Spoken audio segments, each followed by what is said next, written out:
Hey guys, tonight we're stepping into a time and place that might make your heated blanket feel like a godsend. You're about to live through one of the most unforgiving winters in medieval history. No modern plumbing, no thermal underwear, and zero chance of Postmates delivering hot soup to your collapsing hut.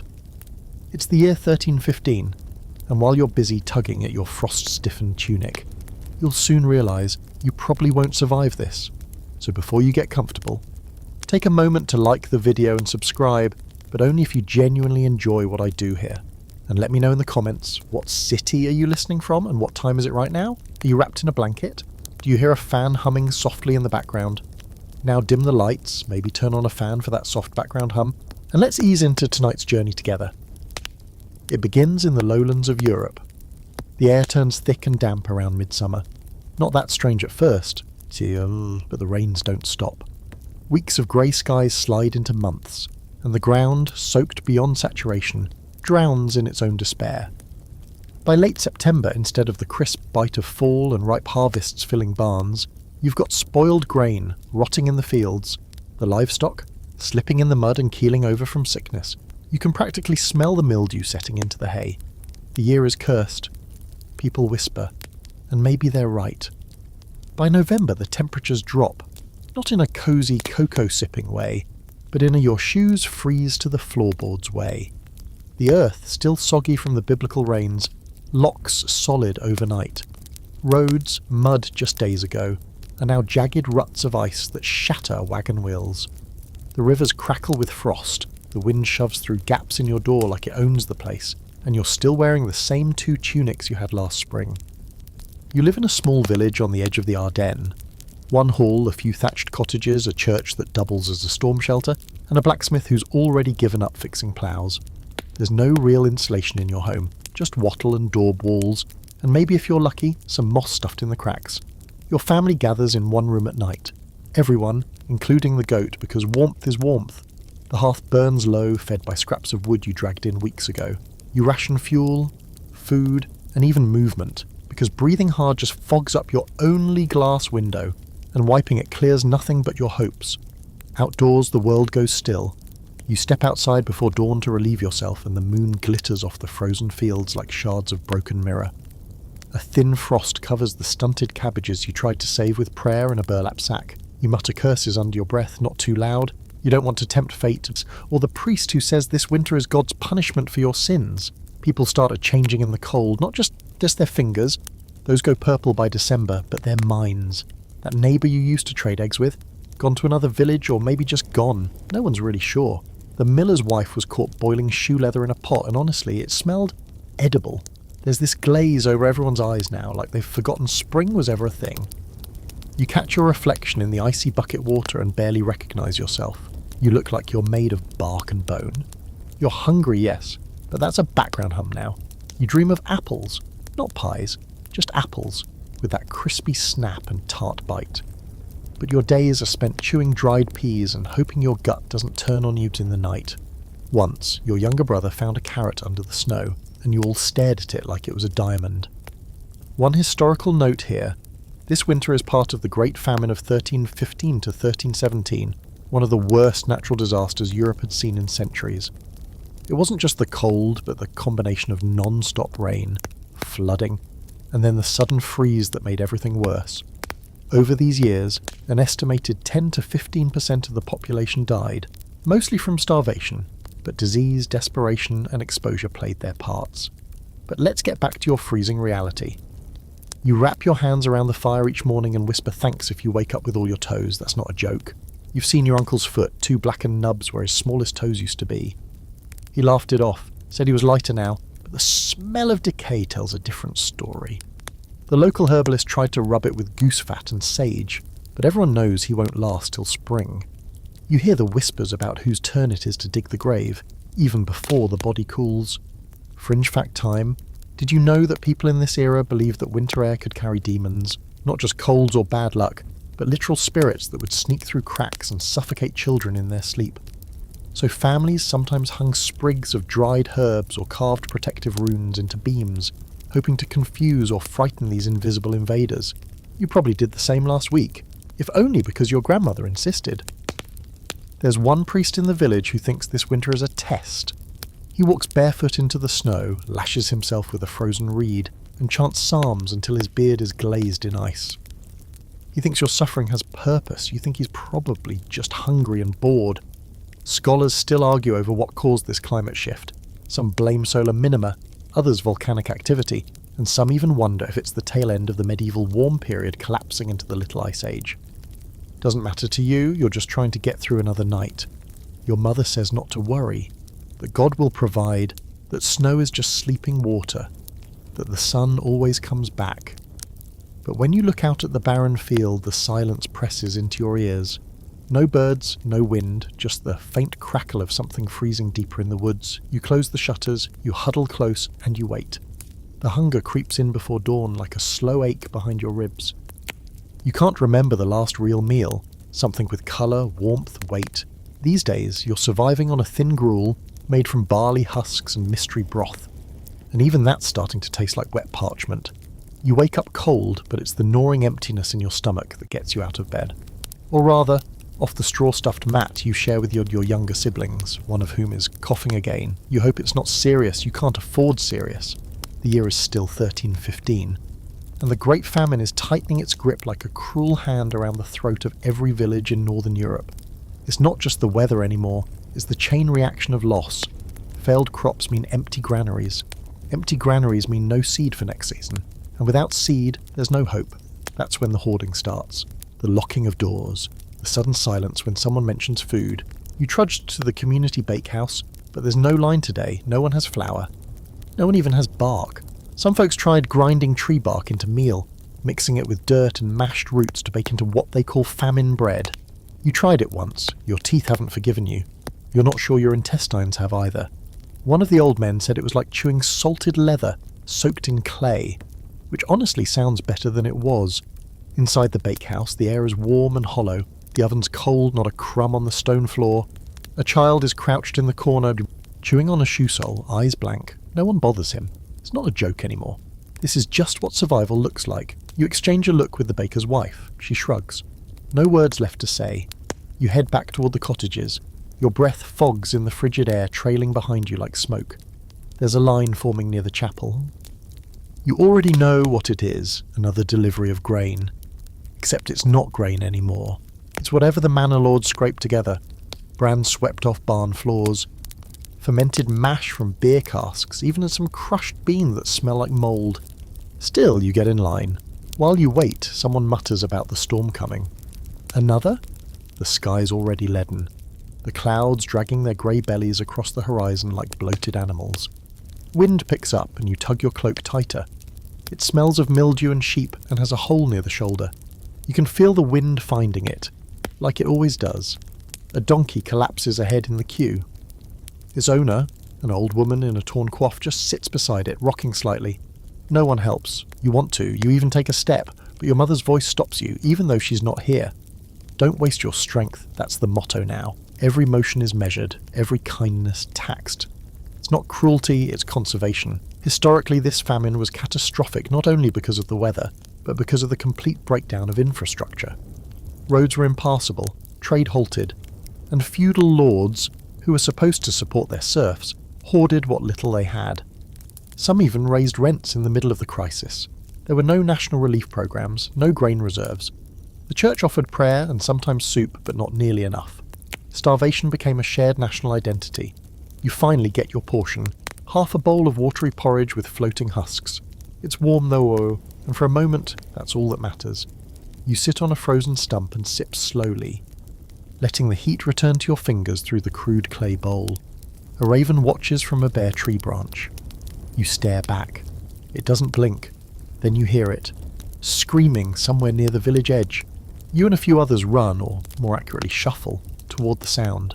It's a small barn, one of the newer ones built last spring. Smoke billows from the roof. Not fire, steam. Someone left a pot boiling too long. Inside, a man cradles his wife. She collapsed while carrying a pail of snow to melt. The heat and cold shocked her body and she fell. Her lips are blue, her fingers already darkening. You can't tell if she's alive. The baby on her back is wailing, red-faced and furious with life. That baby will probably outlive you all. There's no doctor, just the herbalist who shows up an hour later with his kit: dried roots, fermented honey, and a jar of old grease. He tries to warm her hands with a poultice, muttering about bile and balance. He smells of onions and desperation. No one speaks. What would you say? Back at your hut, your sister has found a single apple. It's shriveled, half rotten, and full of tiny holes, but it's the first fruit you've seen in weeks. You all stare at it in awe. She breaks it into pieces with a knife so dull it crushes more than it cuts. Each person gets a sliver. It's sour, wet, and glorious. You chew slowly, eyes closed. You'd cry if you weren't so dehydrated. A fringe fact for tonight: some accounts from this time tell of people eating moss scraped from rocks or boiling nettles into a kind of tea. There's even one tale, maybe legend, maybe not, of a village that caught and cooked songbirds by coating branches in sap and waiting for them to stick. What's debated is whether this was widespread practice or isolated desperation. Either way, it tells you something about what people will do when hunger becomes louder than dignity. As night falls, the cold returns with its full force. You huddle under a wool blanket, stiff with smoke and old sweat, listening to the wind batter the thatch above. Someone coughs. Someone prays. You stare at the rafters and count knots in the woods to distract yourself from your stomach. You dream of bread, thick, crusty, warm, the kind you used to dip in stew before everything went grey and sour. You try to remember the smell of yeast, but all you can summon is the tang of rot and damp straw. You roll over and try to sleep because tomorrow will be colder, and no one's coming to help. By now it's earlier December, and the village feels like it's curling inward on itself, shrinking beneath a thick crust of frost and silence. You wake up to the sound of the shutters creaking, not from the wind this time, but because the hinges are frozen solid and groaning like old bones. You roll off your mat slowly, joints aching from days of sleeping cold and cramped. Your feet touch the dirt floor, which feels like solid rock, and your first thought isn't about breakfast, it's about what you might trade for just a handful of dry kindling. Your brother's out front, scraping frost off a wooden pail with a bit of broken pottery. The well froze 3 days ago, so now water comes from snow, and snow has to be melted, and melting requires firewood, and firewood means risking the forest, which means wolves. That's the new math of survival. Every action carries risk, and not just of hunger or cold. Lawlessness has crept in with the snow, slinking between homes like a shadow with a knife. You're not the only one who notices. A few nights ago someone broke into the priest's storehouse. Just walked in and took everything: candles, cheese rinds, even the wine meant for communion. No one was caught. No one will be. Because the moment you accuse someone, they accuse you right back. The social fabric, already stretched, is tearing. Everyone's hungry, cold and scared. That's when things start to get ugly. This morning you hear a commotion near the grain barn, where a handful of the Lord's guards, well fed and wrapped in proper cloaks, are dragging a boy by the collar. His face is red with cold, his fingers black with frostbite. You recognise him. He's from the next hamlet over, maybe 12, maybe 13. He was caught stealing a single sheaf of hay, not grain, hay, probably to burn for warmth, maybe to eat if he was desperate enough. One of the guards kicks him in the back of the knees, forcing him down into the snow. They don't execute him, not here, not in public, but the message is clear. They let him crawl away on his own, which somehow feels worse. You walk away before you see where he goes. You've got enough misery of your own.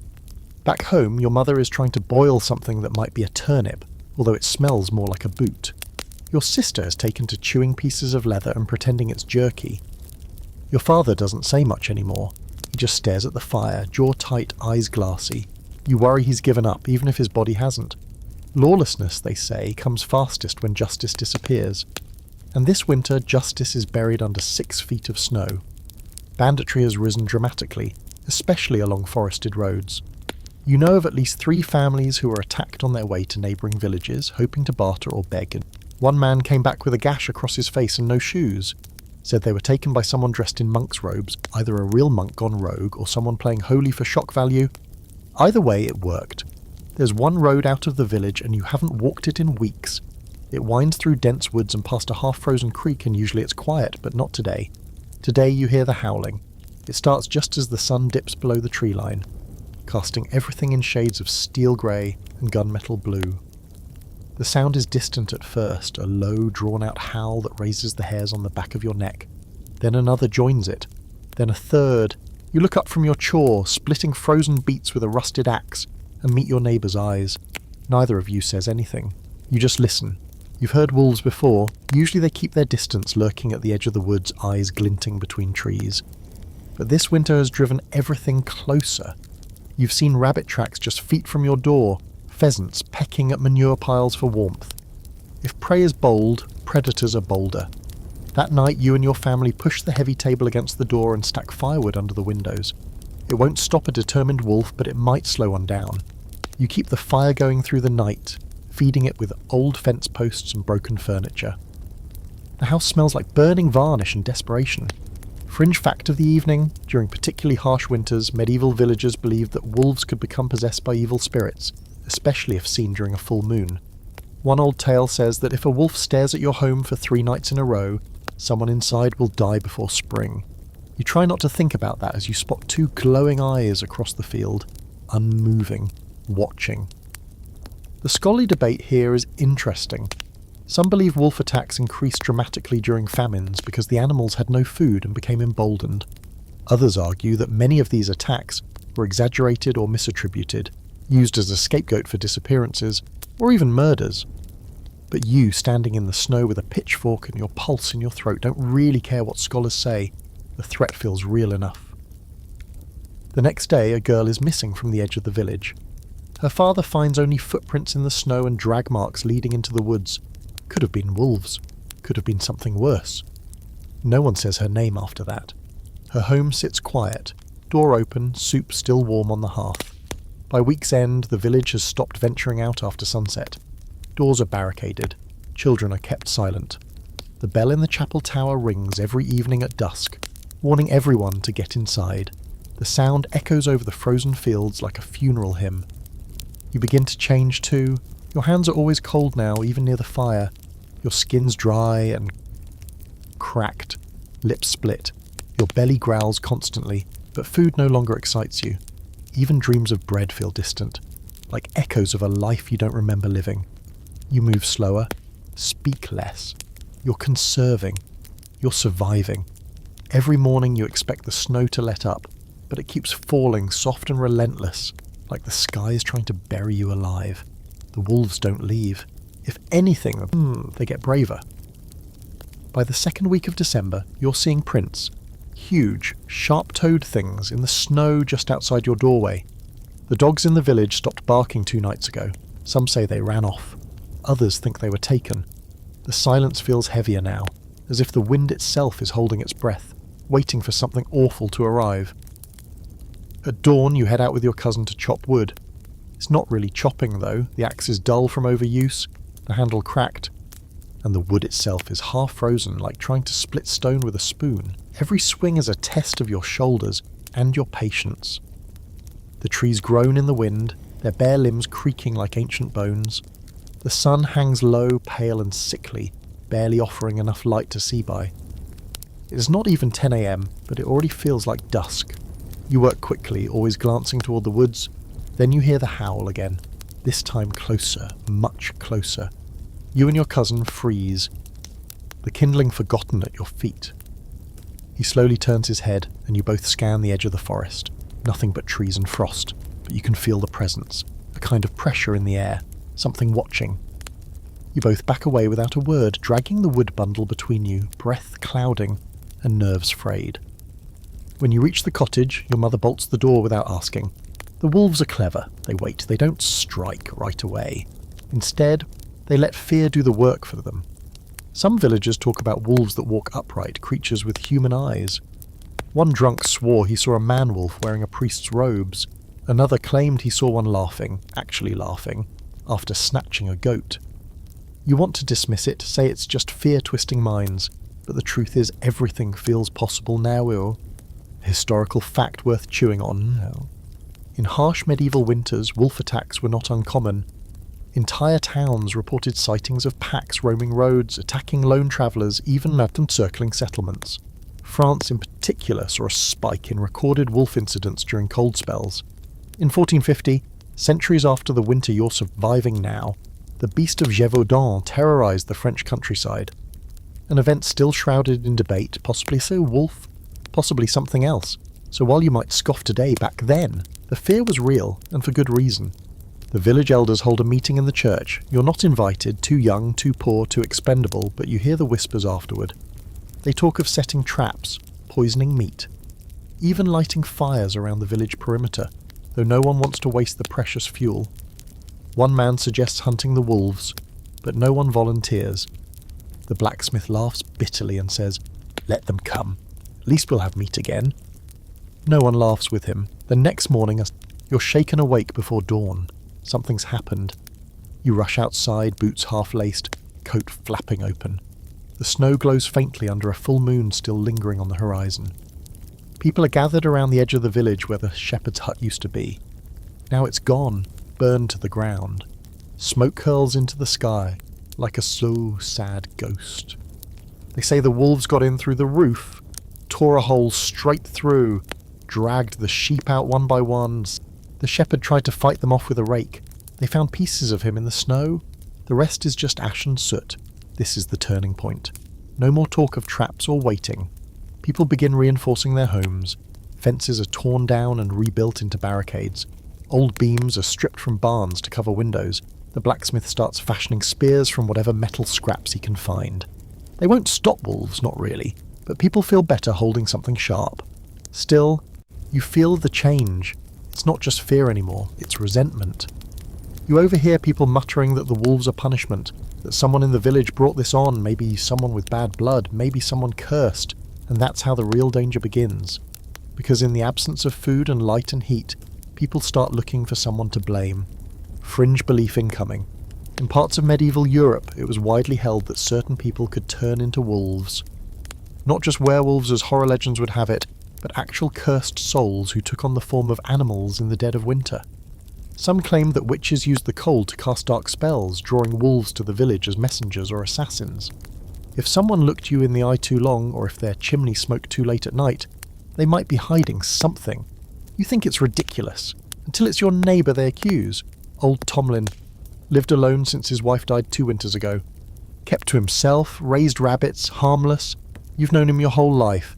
But people start whispering about the claw marks on his door, about how he never seems cold, about how his rabbits never vanish even when everyone else is starving. One night a group of villagers show up at his door. Torches, ropes, shouts. You watch from the shadows, heart pounding. They drag him out, throw him into the snow, demand answers. He cries, begs, tries to explain, then someone finds a wolf pelt in his shed. That's all it takes. They don't kill him, but they banish him. Push him into the woods with nothing but his clothes and a cracked walking stick. You know what that means. Everyone does. He won't last a night. You stay up late that night, listening. The wind hisses through the shutters, and the fire flickers low. You think about Tomlin, about the wolves, about how close people are to becoming animals themselves. The scholarly debate.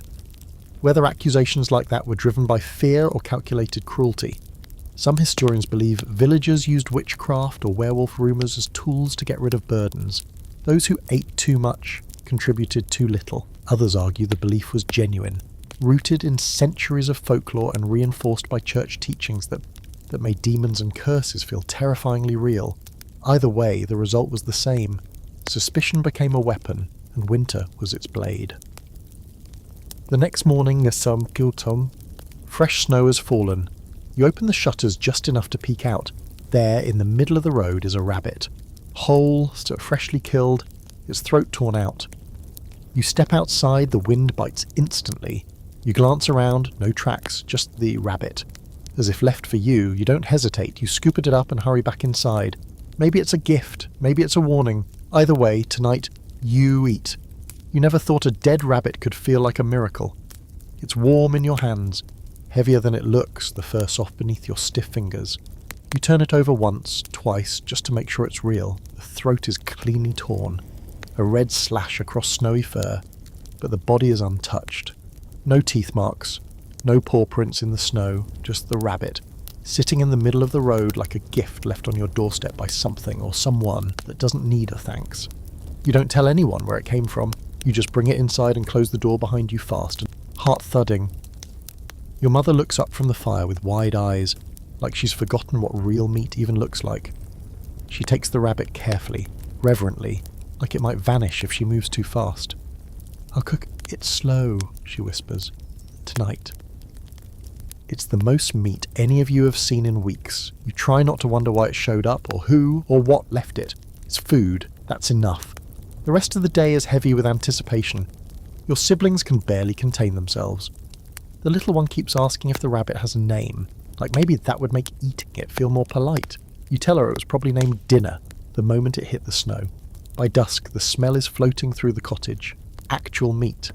Not dried, not smoked, not flavoured water pretending to be soup. Real meat, roasted over open flame. You catch your breath the first time you smell it. You'd forgotten that scent, savoury and primal and impossible to fake.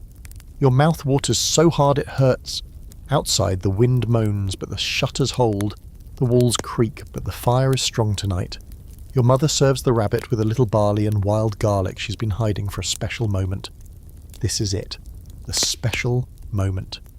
You sit shoulder to shoulder with your siblings, bowls in hand, and for the first time in what feels like years, you eat something that doesn't taste like ash and grief. The rabbit is lean, gamey, slightly bitter, but hot. Hot and real. You chew slowly, savouring every bite like it's the last food you'll ever know. And honestly, it might be. You fall asleep that night with a full belly, something you'd almost forgotten how to do. Your dreams are strange. Quiet forests, glowing eyes, warm breath on your neck.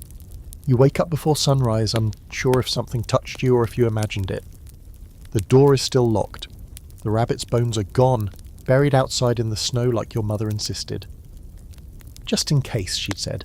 "No need to tempt spirits. Because here's the thing, people believe in things more fiercely during winter. Always have.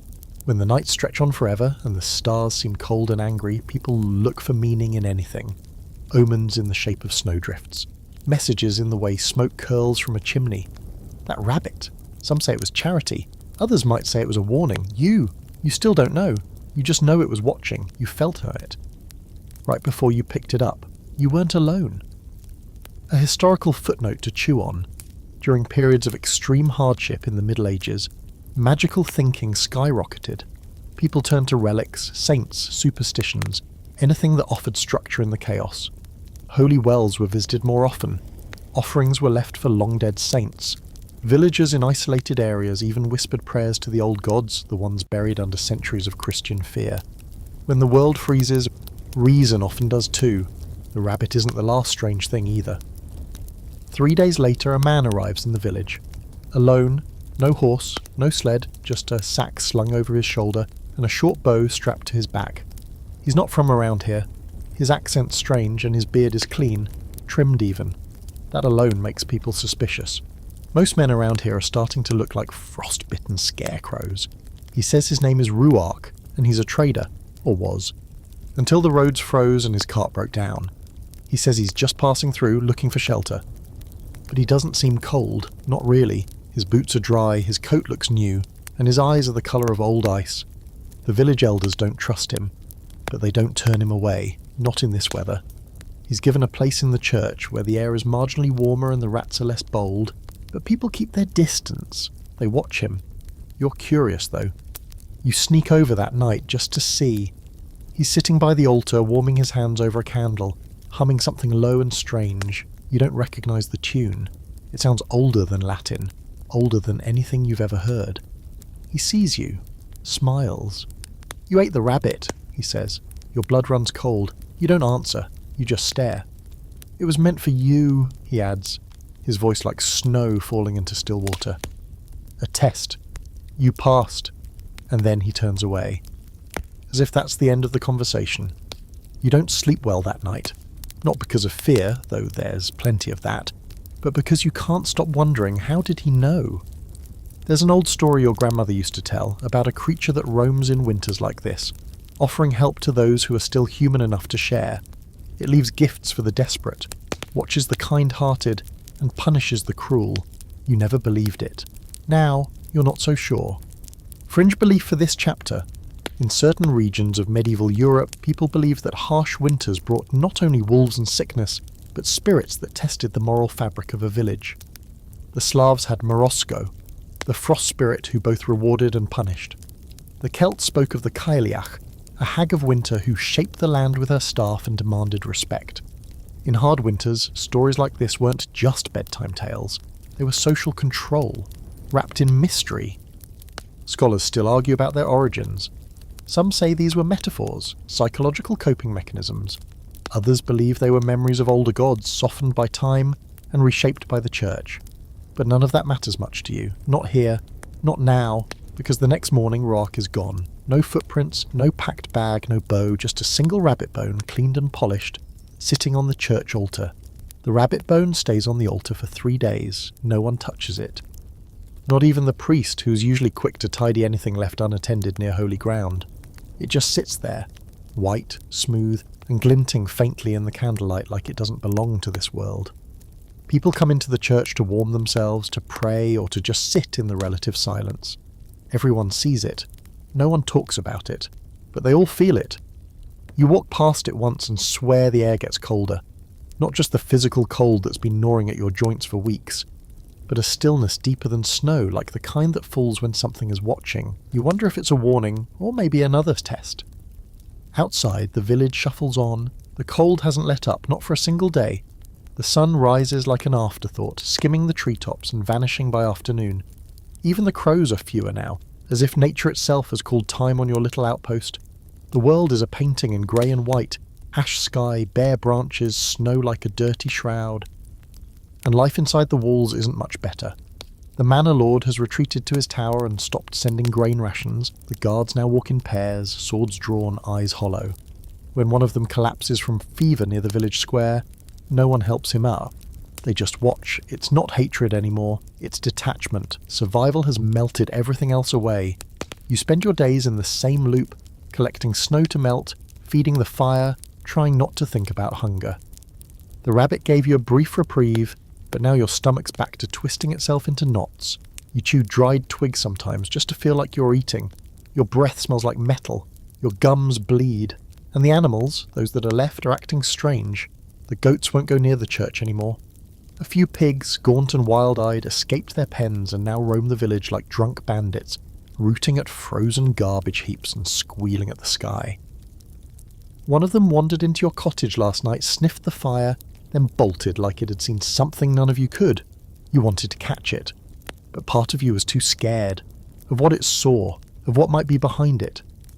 Historical side note, medieval Europeans often attributed animal behaviour to supernatural signs, especially during extreme weather.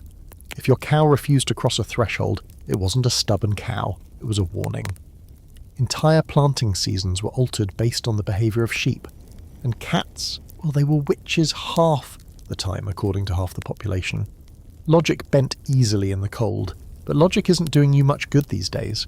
You're helping your father clear snow off the roof when he suddenly freezes, hand halfway to the next shovelful. You follow his gaze and see it too, out beyond the field, just where the woods begin. A figure, still as stone, watching, too far to see clearly. But the shape is human, or humanoid. A long cloak, hood up, no movement, not even in the wind. You blink, it's gone. Neither of you say a word. You just go back to shoveling, pretending you didn't feel the weight of its stare. By nightfall, the village is locking down earlier than usual. Candles are lit behind closed shutters. Fires crackle behind bolted doors. The chapel bells ring once, then fall silent. Even the priest seems unnerved. You catch a glimpse of him in the church, praying more fervently than you've ever seen, on his knees, face pale, clutching a silver cross with white knuckles.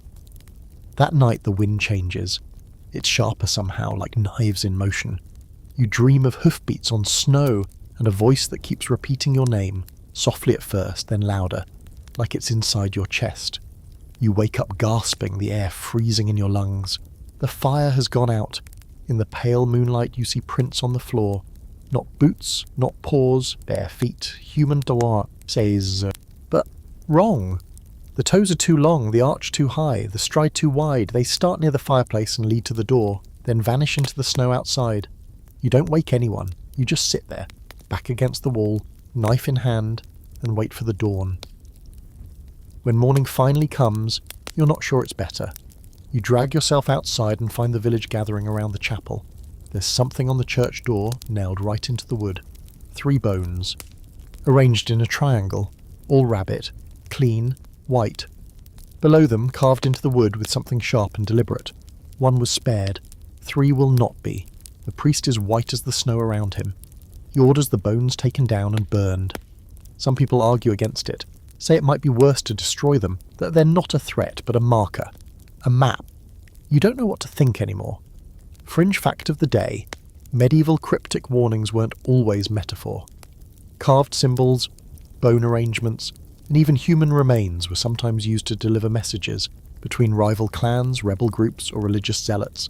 But in times like these, no one's organised enough for politics. That leaves the only other explanation, something ancient, something old enough to use bones as language. A scholar might tell you these were just signs of collective hysteria, that starvation warps minds and turns people into monsters long before hunger kills them. But you've seen monsters now, or at least things that pretend to be human, and the worst part? You're starting to understand them. Because when your neighbour's boy goes missing the next night, no one looks for him, not out of fear, but because deep down you all believe he was one of the 3. The boy's name was Alric. You remember that because he used to throw pebbles at your window in the summer, begging you to sneak out and help him chase frogs down by the stream. He had hair the colour of straw and a gap in his front teeth that made him whistle when he laughed. Now, there's nothing left of him but a name people whisper in the past tense, and even that's fading fast. No one talks about what happened. No one asks where he went. His mother sits on the edge of her bed with her apron in her hands, rubbing it like she can worry the fabric into bringing him home.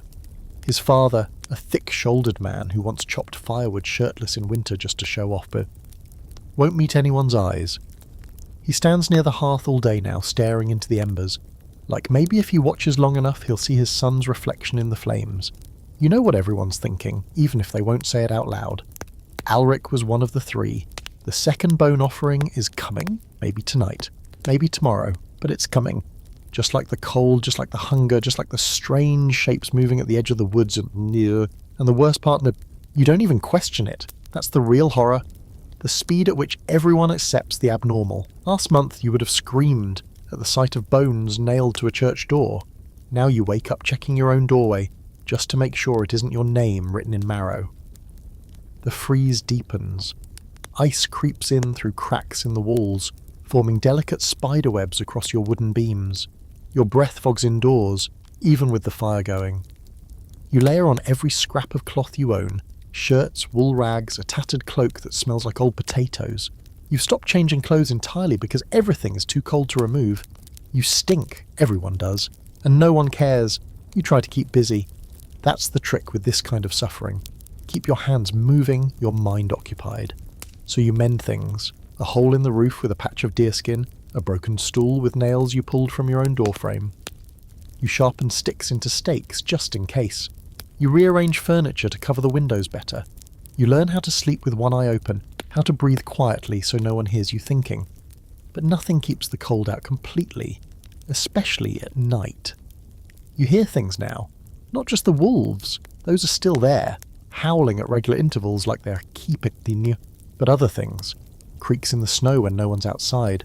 A voice, sometimes low and rhythmic, muttering words in a language you don't know. Once you could swear you heard singing, but the singing had no melody. It was like someone had taught a ghost to hum. Historical fact time. During prolonged winters in the Middle Ages, particularly in famine years like 1315, people often reported auditory hallucinations, whispers, screams, bells that weren't there. It's easy to chalk up to hunger, cold and sleep deprivation, but the records exist, in monastic journals and local ledgers. And some of them, more than a few, describe things eerily similar to what you're hearing now. The fringe stories, though, those don't get written down in neat script by monks. Those you hear passed around fires in half-whispers, like the one about the family in the next valley who left out offerings. Blood in a bowl, a loaf of bread and a lock of hair. The next morning the snow around their home was melted in a perfect circle. Their goats were untouched. One of them even started producing milk again. Of course, no one's seen them since. You ask your mother, half joking, if maybe you should leave something out too, so her eyes go wide. "Don't invite anything," she hisses, like you've just offered to burn the Bible for kindling. Once you invite it, it never leaves. You drop the idea, but it sticks in the back of your head like a splinter. And then the second sign comes. It's late evening when someone screams. A real scream this time, raw, breaking, terrified. You're already halfway out the door by the time you realise it came from the blacksmith's home. You run with others through the snow, past fences and flickering torchlight, until you reach the threshold.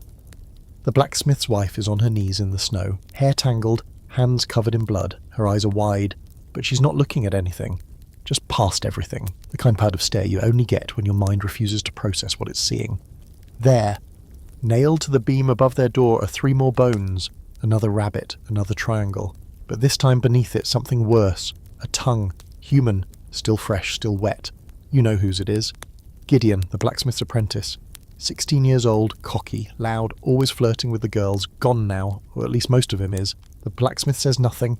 He just tears the bones down with his bare hands and throws them into the fire. The tongue, too. It hisses as it burns. No one cheers, no one comforts him, because now it's 2 gone, 1 to Kimjo. People begin locking their doors tighter. Hanging crosses, burning herbs. Some carve runes into their doorframes, old ones, the kind the church forbids. Even the priest doesn't object this time. He just sprinkles holy water on everything and mutters prayers like a man who knows they're not working. That night, you try not to sleep. You lay still under your stiff blankets, listening for movement. Listening for your name. Your eyes keep flicking to the window, half expecting to see a face pressed against the glass. You wonder who the third will be. You wonder if it's already been decided. The scholarly debate here, whether these bone signs, real or legendary, were rituals from forgotten religions or acts of psychological warfare by desperate people. Some argue they were symbolic punishments. Others say they were warnings from splinter cults that worshipped winter as a living entity. A force to be fed, appeased, feared. Scholars argue about intent, but when you're inside it, intent doesn't matter.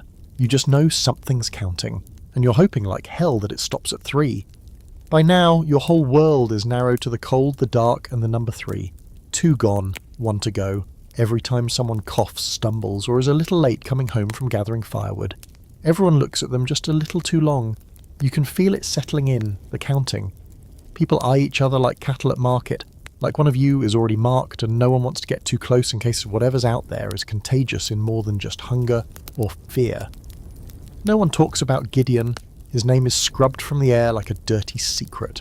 Same with Alric. Their homes sit heavy and silent, windows boarded, doors shut. Sometimes you swear you hear something moving inside, like a restless echo left behind, but you don't go near. You don't even walk on that side of the road anymore. Your mother keeps a candle burning at all hours now. It eats into your fat reserves. The leftover lard she's been carefully hoarding in a cracked ceramic jar behind the hearth. But she insists. Light wards off things that walk in cold, she says, and you don't argue.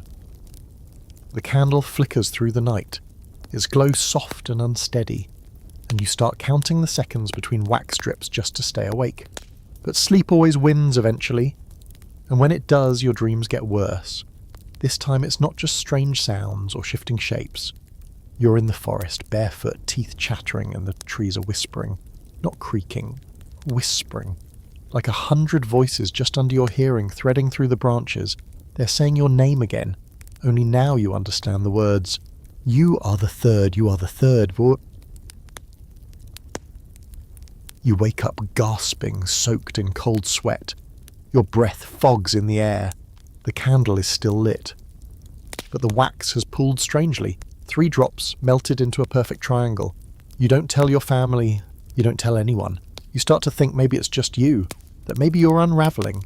And honestly, who wouldn't be? The cold's in your bones, the hunger's in your brain, and the only thing constant is the wind, gnawing at your cottage like it's trying to bite its way in. You try distraction, chores, cutting more wood, fixing the shutters again, but it's all mechanical now. There's no purpose, just rhythm. Survival is a loop and you're stuck in it. Days bleed into each other like melting snow, colourless, tasteless, and always damp. Then one morning something changes. You're out behind the cottage, gathering snow to melt, when you see a group of villagers near the church. They're all clustered around a wagon, talking in low, urgent tones. You edge closer. Someone's returned. A hunting party that left nearly 2 weeks ago, looking for game in the highlands. They were presumed dead. And maybe they are. There are 3 of them, but none look alive in the traditional sense. Hollow cheeks, frost-bitten fingers, eyes too wide. One's missing an ear. Another has a limp that wasn't there before. They reek of smoke and blood. They brought something back. Not meat, though. Bones, cleaned, wrapped in cloth. They say they found them, arranged in a spiral on the forest floor, near a stone altar that wasn't there before the snow fell. The priest says they need to be burned. The blacksmith says they need to be buried. The herbalist says they need to be returned. And no one wants to ask what that means. One of the returned men, Jonas, a man who once danced drunk on a summer feast table, pulls you aside later. You're not sure why. He's shaking, even indoors, even with a fire. He smells of rot and pine tar. He grabs your sleeve, his nails black and sharp, and leans in too close. "It's choosing," he whispers. "It's watching. It wants to know if you're worth keeping." You pull away, his eyes follow you like a dog's. That night he disappears. Just gone. No bones, no trail, no note. Just his boots, neatly placed beside the chapel door. Now it's 2+1. The village counts again, murmurs rising like steam. People look at you differently now. You know they do. They don't blame you. They expect you. You're next. That triangle is missing a point. The pattern demands to be finished. In your panic, you turn to the only place you haven't gone yet, the herbalist's hut. It's cramped and warm, thick with the smell of herbs and dried roots and something slightly sour. She looks up when you enter, eyes narrowed like she already knows why you've come. You don't say much, just ask, "Is there a way to stop it?" She thinks for a long time, then slowly she pulls a small jar from her shelf and sets it on the table. Inside is a blackened lump about the size of a heart strung with dried twine. It twitches barely. You don't ask what it is. "You bury it," she says, "at the tree that bleeds." That's it. No diversion, no explanation, just that cryptic, awful phrase. You take the jar, you don't tell your mother. Fringe belief time. In parts of medieval Scandinavia, people believed certain trees were alive in more than just the obvious way. Sacred trees, they called them, marked with blood either from ritual sacrifice or natural growths that looked like open wounds. Offerings buried beneath such trees were said to reach the dead, or worse, the things older than death. The scholarly debate, whether these rituals were spiritual metaphors or real attempts at bargaining with nature. Did people truly believe a tree could absorb their fear? Or were they just performing a last act of control in a world where they had none? It's impossible to know, but you're not asking questions anymore. That night you sneak out with a jar in your coat and a shovel in your hand. The woods are deathly quiet save for your footsteps crunching softly through the snow. Your breath fogs out like a signal flare. You don't know where you're going until you see it. The tree. You've passed it 100 times before, just another gnarled birch on the edge of the forest. But tonight, it's different. Sap oozes from a crack in the trunk, thick and red, not brown, not amber, red. It drips slow, steady onto the snow, and doesn't freeze. You kneel and begin to dig. Your fingers are numb. The earth is hard, but you don't stop. You bury the jar, cover it. Whisper something you hope sounds like a prayer. When you stand, the air feels lighter. Not warmer, just less heavy. You turn to go, and that's when you see it. Far off at the edge of the trees, a figure, watching, not moving. A single glint, white bone reflects the moonlight from the palm of its hand. The final bone. It doesn't approach, but it doesn't disappear either. You walk home, never turning your back to it. It stays, right where it is, waiting. You don't sleep that night. Not a blink. You sit by the hearth, wrapped in every blanket you own, watching the fire sink into coals, then ash. Your hands tremble, not from cold, but from the kind of exhaustion that settles into your bones when fear wears out its welcome and just becomes part of you. Your mother stirs once, mumbling in her sleep, and you freeze, unsure if she's talking to you or to something else. The shadows stretch longer than they should. The wind doesn't howl anymore. It sings. When dawn finally limps over the horizon, you go outside, slowly, like every step might trigger something. The tree still stands where you left it. The ground is undisturbed. The snow looks normal, but you know better. You feel better too, not like it's over, just like a pressure's been lifted off your chest. The third offering hasn't come, yet. Back in the village, people are quieter than usual. Even the children, what few are left, don't play anymore. They sit on steps, staring at the sky like it might offer answers. Or mercy. The priest is in the square again, holding a mass no one attends. His sermons have become more desperate. Less about God's love, more about his wrath. He's wearing a tattered stole and has stopped combing his hair. When he starts shouting about signs in the snow, people avoid him, and the signs are there. This morning, footprints appeared along the village edge. Deep, sharp, not human, not quite animal either. 3 toes splayed unnaturally wide, with claw marks gouged in the snow. They circle the bakery, loop around the well, then vanish into the frozen stream. Just gone. Like something walked on water and disappeared. Someone paints a cross on the door of the baker's home. Another nails a rabbit skull to the lintel. It's not superstition anymore, it's insurance. You help the blacksmith reinforce his door with spare timber. He's not talking much these days. His eyes are yellowed with sleeplessness, his beard stained with something darker than soot. But he still works, hammering metal into makeshift blades. You ask him what he thinks is happening. He doesn't look up. "I think it started before we noticed," he says. And then, after a long pause, "I think it'll keep going long after we're gone." You don't ask what it is, you don't want to know. At noon, there's another discovery. Out behind the granary, someone finds a set of bones, not arranged, not nailed, just left, loose, scattered, picked clean. At first, they think it's an animal, maybe a pig, maybe a goat. But then someone finds a belt buckle, then a boot. And inside the boot, a foot. No one recognizes the buckle, not right away. But then the priest speaks up, quietly. "Jonas," he says, "the one who came back from the woods, the one who whispered to you, that makes 3. But the triangle was only supposed to have 3 bones, not 9. Not scattered. The rule is broken. Or changed." That night people are on edge. No one wants to be the 4th or the 5th. You hear whispers of leaving the village entirely, packing up and heading south, braving the snow, the wolves, the emptiness. One family even tries. Packs a cart, loads it with children and blankets, and wheels it toward the tree line. They don't get far. The cart returns by itself just before dawn. No people. Just one new item tucked inside, a polished antler. Too large for a deer. Strapped with twine, resting on a child's woolen scarf. Fringe fact time: during the worst winters of the medieval period, folk stories began to evolve into something darker. Villagers reported revenants, beings that returned from the woods changed, hollow. They looked like people, but they weren't. Some had no eyes, others had teeth too many for their mouths. The only consistent trait? They always came in winter, and they always came in 3s. Scholars still debate the origins. Some call them metaphors for plague or starvation. Others argue they were memory scars from old rituals, from days when villagers offered human sacrifices to forest gods during lean years. The kind of gods that weren't kind, the kind that counted. You start noticing a pattern. Every sign, every bone, every strange occurrence, it always follows a rule of 3, 3 animals, 3 people, 3 symbols. Then the cycle resets. But now the numbers are changing. That's the worst part. Not the monsters, not the fear, the uncertainty. You go back to the tree, the ground where you buried the jar has thawed. Just that patch. Steam rises from the earth, curling in gentle spirals even as the wind cuts around you like a blade. You dig, hands bare, fingers raw, the jar is gone. In its place is something else. A piece of parchment, tucked into the dirt, dry somehow, untouched by snow. You unfold it slowly, carefully. 3 words scrawled in dark ink. It wasn't enough. You back away, fall nearly, run. You don't stop until you're home, panting, shaking, sweat freezing on your skin. That night you burn half the firewood stockpile just to keep the hearth roaring. Your mother begs you to save some for tomorrow. You don't care. Tomorrow might not come.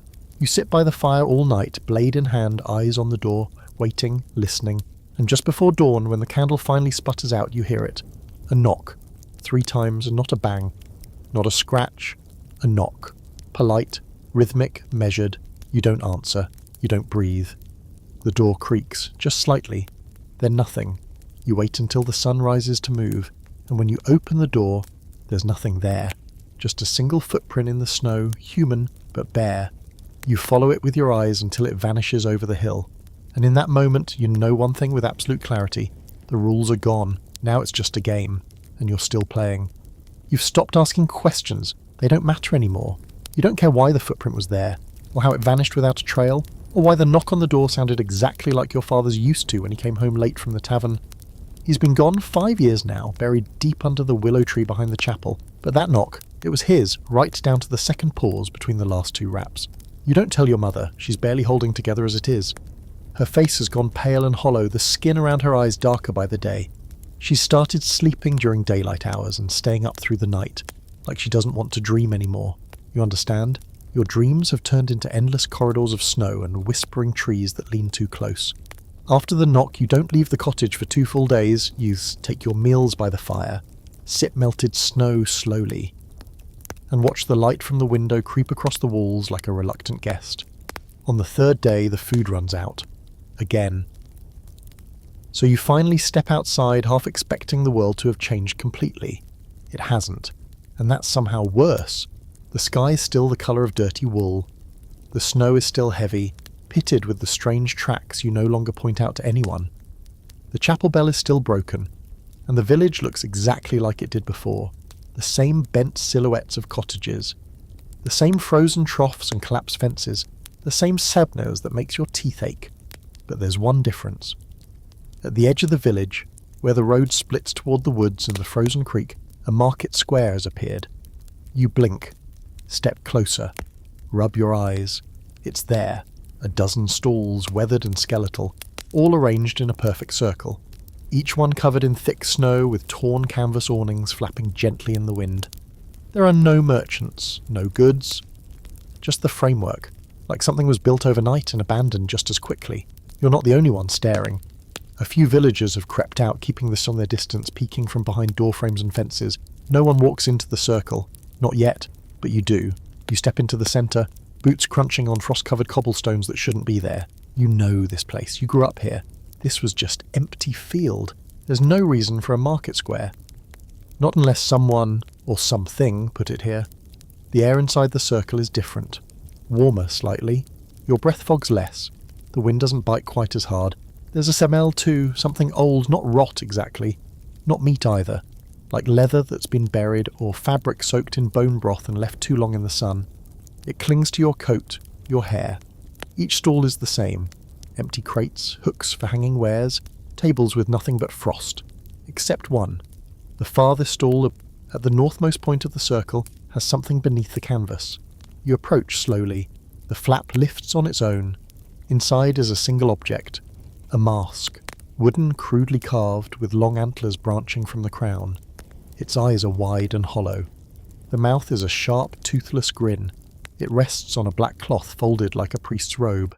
There's a note pinned to the mask with a bone needle. You don't want to read it, but you do. Wear this to remember.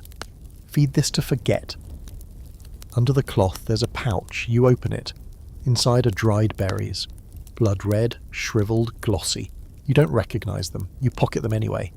Then you leave the circle fast. When you look back, the flap is closed again. Fringe fact time. There were reports during the harsher winters of medieval Europe, especially during long famines, of travelling markets that appeared out of nowhere. Phantom markets, they were sometimes called. The villagers would claim that stalls had been set up overnight, offering food, clothes, warmth, but that buying anything came with a cost. The goods would turn to ash, the buyer would vanish, or the goods would be real, but the buyer would never be seen without the mask again. Were these real? Probably not, historians say. Just hallucinations, delusions born of hunger, or shared myths passed around to explain why someone went missing or snapped. But if you've seen the mask in the North Stall, if you felt the warmth inside that circle, tell me it was just a myth. Go ahead.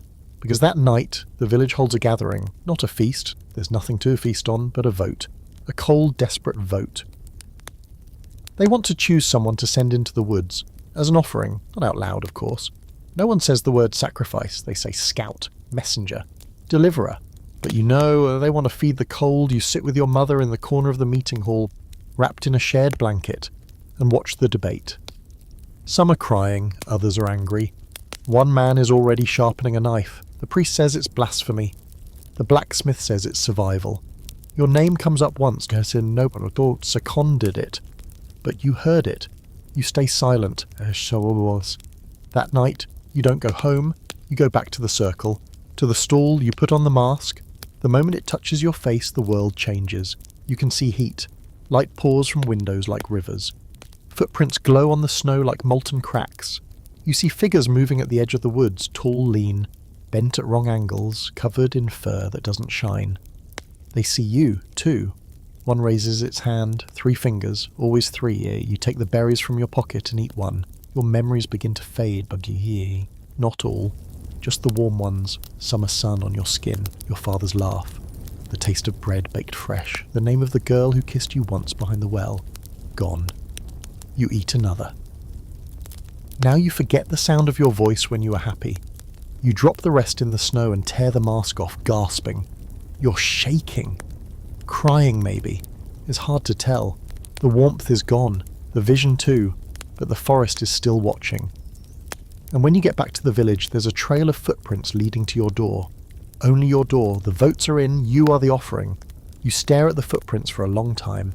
They're lighter than you'd expect, shallow, as though the thing that made them didn't weigh ammo, but they're long, too long, each step spaced wider than any normal human stride. And the toes are sharp, splayed-like claws. They stop exactly at your door, dead center. Not a step more, just pause, a mark, a decision. The snow around them is melted slightly, as if warmed from within. Or maybe the cold just refused to touch them. Your first instinct is to scrub them away, get a broom, erase the trail, pretend nothing happened. But you stop yourself. If the whole village saw these prints, it would be better. It might mean they'd believe you, that you're not imagining the game you've apparently been drafted into. But when you turn to call your mother, you freeze. She's already standing in the doorway behind you.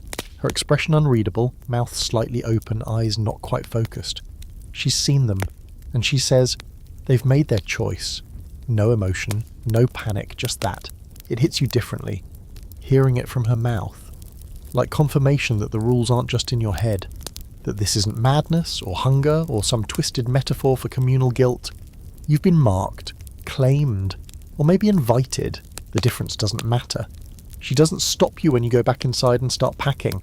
Not that there's much to take. Just a small cloth sack, some rags, 2 candles, and the last heel of bread from 3 days ago. You grab the pouch of berries too, you don't know why. Maybe as leverage, maybe as a last resort, maybe as a souvenir from the moment your memories began to bleed out. You don't say goodbye. She doesn't either.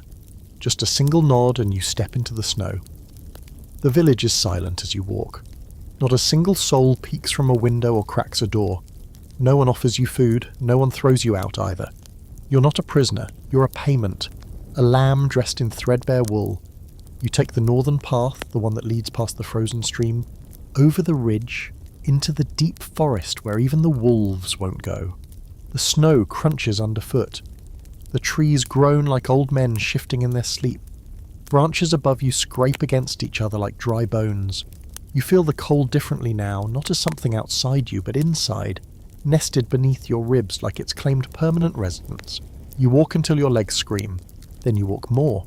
Eventually the forest opens up into a clearing you've never seen before. At its centre is a stone structure, half buried by snow, cracked with age, covered in lichen. It's shaped like an altar, but taller, with sides etched in spirals and jagged glyphs you don't recognise. Bones hang from the surrounding trees, hundreds of them tied together with twine and hair, clattering softly in the wind like wind chimes made by something that doesn't know music. And standing at the far edge of the clearing is it, tall, wrapped in a cloak of skins stitched from dozens of animals. Antlers curling upward from its head like roots clawing toward the sky. You can't see its face, just the suggestion of one, eyes too wide, a grin carved too deep. It raises its hand, 3 fingers, always 3, it gestures once, slowly, deliberately toward the altar. You understand. It wants the offering. You kneel and reach into your sack. You were supposed to bring something, right? Yourself? A part of you? A memory? You don't know, so you grab the pouch of berries, the cursed ones from the mask stall, and place them on the altar. They sink into the stone like it's warm butter. The thing doesn't move. You wait. A moment passes, then another. And finally, it lowers its hand. You breathe. But it's not done. It turns its head toward the tree line and lets out a sound. Not a growl, not a word. Something between a flute and a groan. A summoning. The trees rustle, snow shifts, and then, from the shadows, they emerge. 3 figures, all human, or once were. The first is a woman in a torn wedding gown, her skin blue from frost, Her eyes empty sockets. She walks barefoot through the snow, dragging a chain behind her that leads to nothing. The second is a child, Alric. You know that shape. You know that gap-toothed smile. But his jaw is broken now, swinging loosely, his eyes glassy and wrong. He stares straight through you. The third is Jonas, the returned hunter. His mouth is stitched shut, his fingers are gone.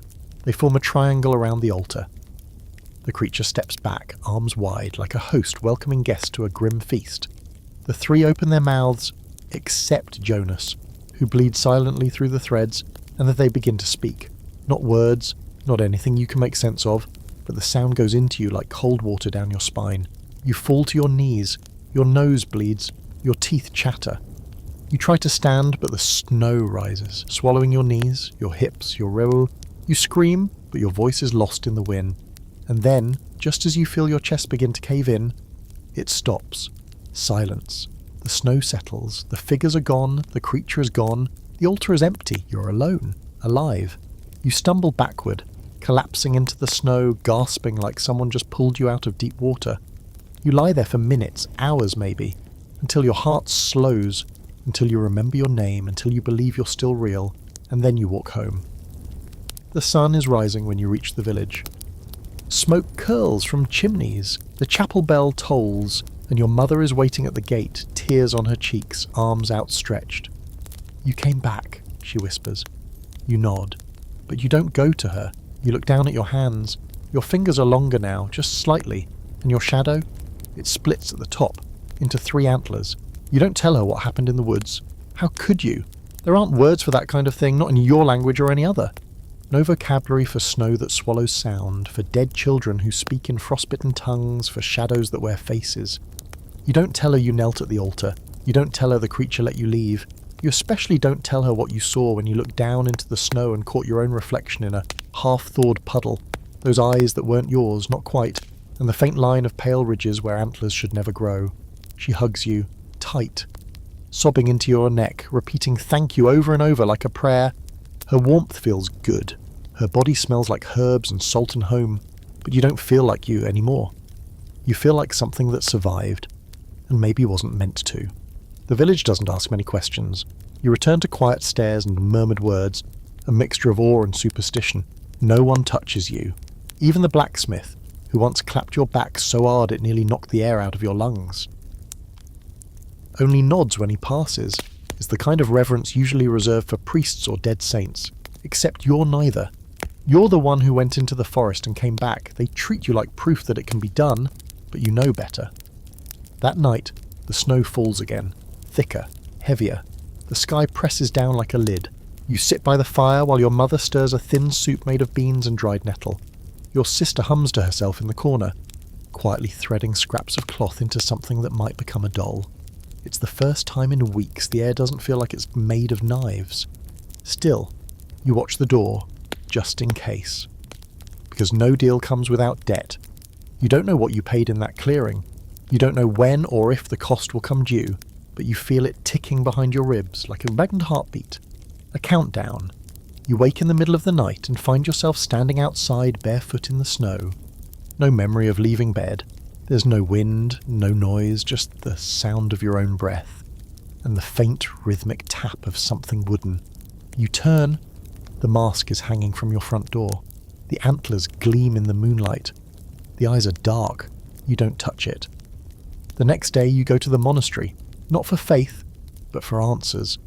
It sits at the edge of a craggy hill a mile north of the village, half buried in snow, stone walls cracked and bowed under the weight of too many winters. The monks live quietly, copying texts and tending what's left of their herb gardens beneath woven shelters. They're not expecting you. They never expect anyone anymore. But the oldest one, Father Ewan, nods as you approach, as if he's been waiting. He brings you to the scriptorium. The windows are narrow slits letting in just enough light to read by. Dust floats through the beams like ash. He pulls out a book with a brittle leather cover and lays it gently on the table between you.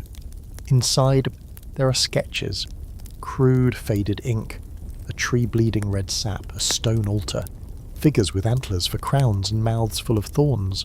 You run your hand over one image, 3 figures standing around a circle holding hands. One has a third eye, One has no face, one looks exactly like the creature in the woods. Father Ewan says nothing, just watches. You ask him what it is, he only says, "The cold faith." You laugh, but there's no humour in it. "Is that a joke?" He shakes his head. "No. It was older than the church, older than kings. It came in the snow, took offerings, gave back survival. Sometimes, but it always left a mark." He looks at your hands. You pull your sleeves down. "Can it be stopped?" you ask. "Not stopped," he says. "Redirected. Bargained with. Sated." You ask if anyone's ever won. His silence is the answer. Before you leave, he gives you a page, torn from a crumbling book wrapped in cloth. "Don't open it until you need it," he says. "And even then, only if you're sure." You don't ask what's on it. You just nod and walk back into the snow. Another historical wrinkle for the night. Monasteries in the Middle Ages were often the last keepers of local law, even the kind they weren't supposed to believe in. Behind the chants and icons, many of them held records of older traditions. Burial customs, sacrificial rites, weather omens. You'd be surprised how many saints' relics were just renamed pagan bones. That night you hear the singing again. Not in dreams, outside. You sit up, heart hammering, and crawl to the window. There's a line of figures in the snow walking single file past your cottage. You can't see faces, just outlines dark against the white. Some tall, some hunched, one crawling.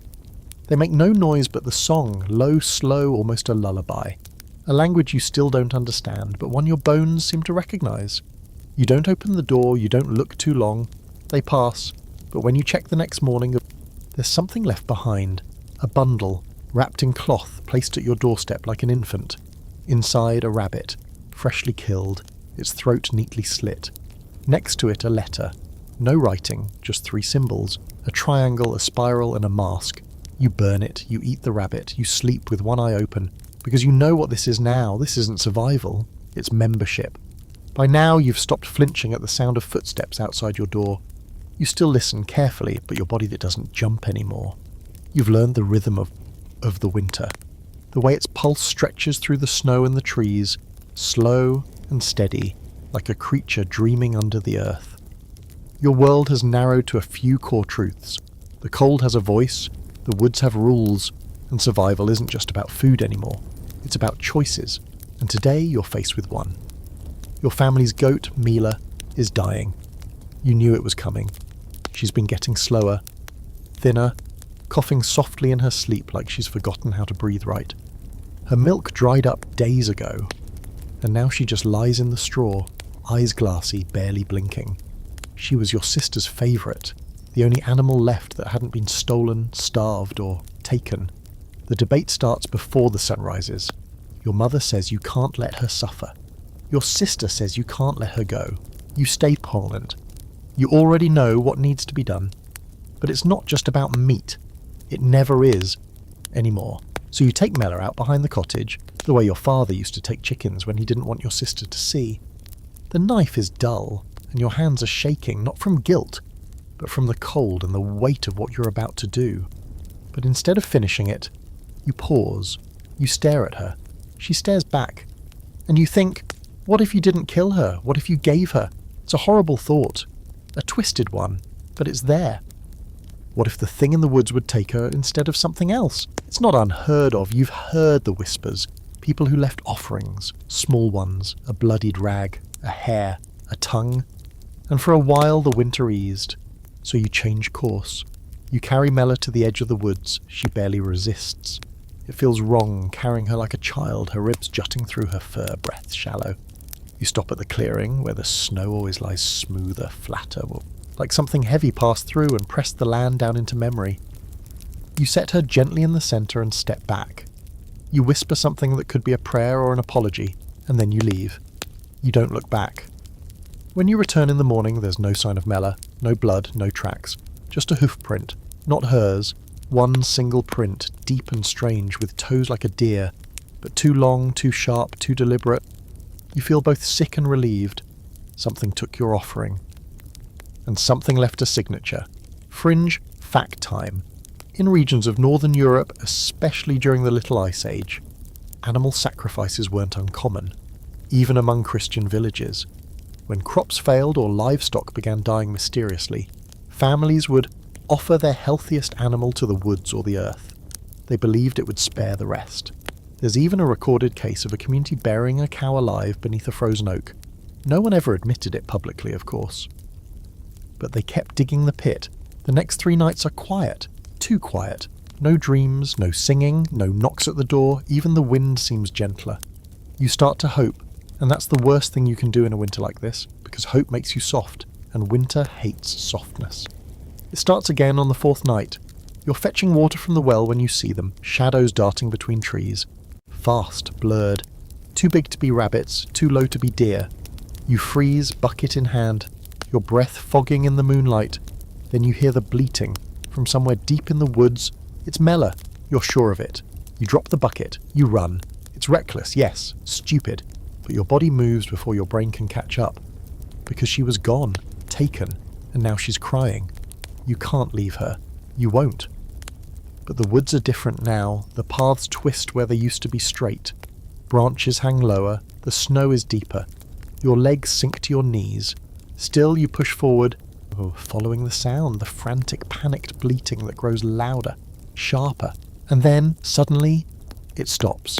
You skid into a clearing, chest heaving, lungs burning. There in the middle is Mela, or what's left of her. She's standing, alive, but wrong. Her body is stitched. You can see the seams, black thread woven through her flesh like a child's embroidery. Her eyes glow, not metaphorically, they glow. Her head turns too far on her neck. Her bleating isn't panic anymore. It's laughter. You stumble back. Behind her in the shadows, they emerge again.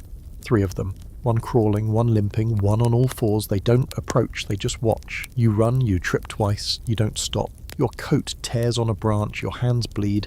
You lose your boot, you don't go back for it. When you reach the village, you slam the door behind you, bolt it, and press your back against it until your legs give out. Your mother finds you there at sunrise. You don't explain. You don't have to. Your sister never asks what happened to Mela. The village is quieter after that. Colder. No one goes near the woods anymore.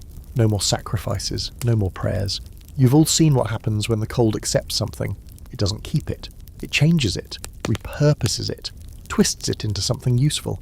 And now you wonder, what part of you's being reworked? What part already has? You look in the mirror and count your teeth. 32, same as before, but one feels longer than it should. It happens again the following week, only this time it's not an animal that comes back wrong. It's a man. His name was Willen, a widower who lived alone near the granary, known for being quiet but kind. He used to carve toys from scrapwood and leave them on doorsteps, little horses and birds that somehow made the endless grey days feel a little less cruel. When the famine got worse and the snows deepened, he vanished. No one said much at the time, it was just another disappearance. But now he's back. He walks into the village around noon, barefoot, wearing only a threadbare tunic that looks like it hasn't touched water in months. His hair is longer, matted with frost, and his eyes, those bright watery blues you remember, are cloudy now, unfocused. He walks straight through the market square, not looking at anyone, mouth slightly open like he's humming a tune only he can hear. People stop and stare. They don't move toward him. No one calls his name. You're standing near the well, watching. Your hands tighten around the wooden pail's handle until your knuckles go white. Because he's wrong. It's in the way his knees bend just a little too far, the way his neck sits at an angle, like it's struggling to remember what upright means. And his hands, his fingers are elongated, red at the tips, as if they've been dipped in dye, or blood. He stops at the chapel steps, kneels, and begins to laugh. It's a slow, wet sound, not quite human. Like someone gargling joy through rot. The priest, who's been drinking more lately and praying less, emerges from the chapel, clutching a rusted cross. He holds it out with shaking arms, muttering Latin verses through a cracked voice. Willen looks up, smiles, and says in a voice that sounds like 2 layered atop one another, "It's warmer down there."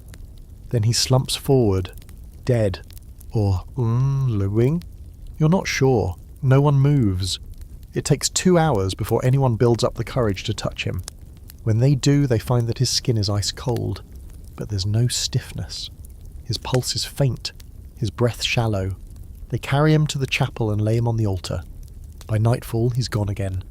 Left behind is a single rabbit bone placed where his head rested. The priest says nothing.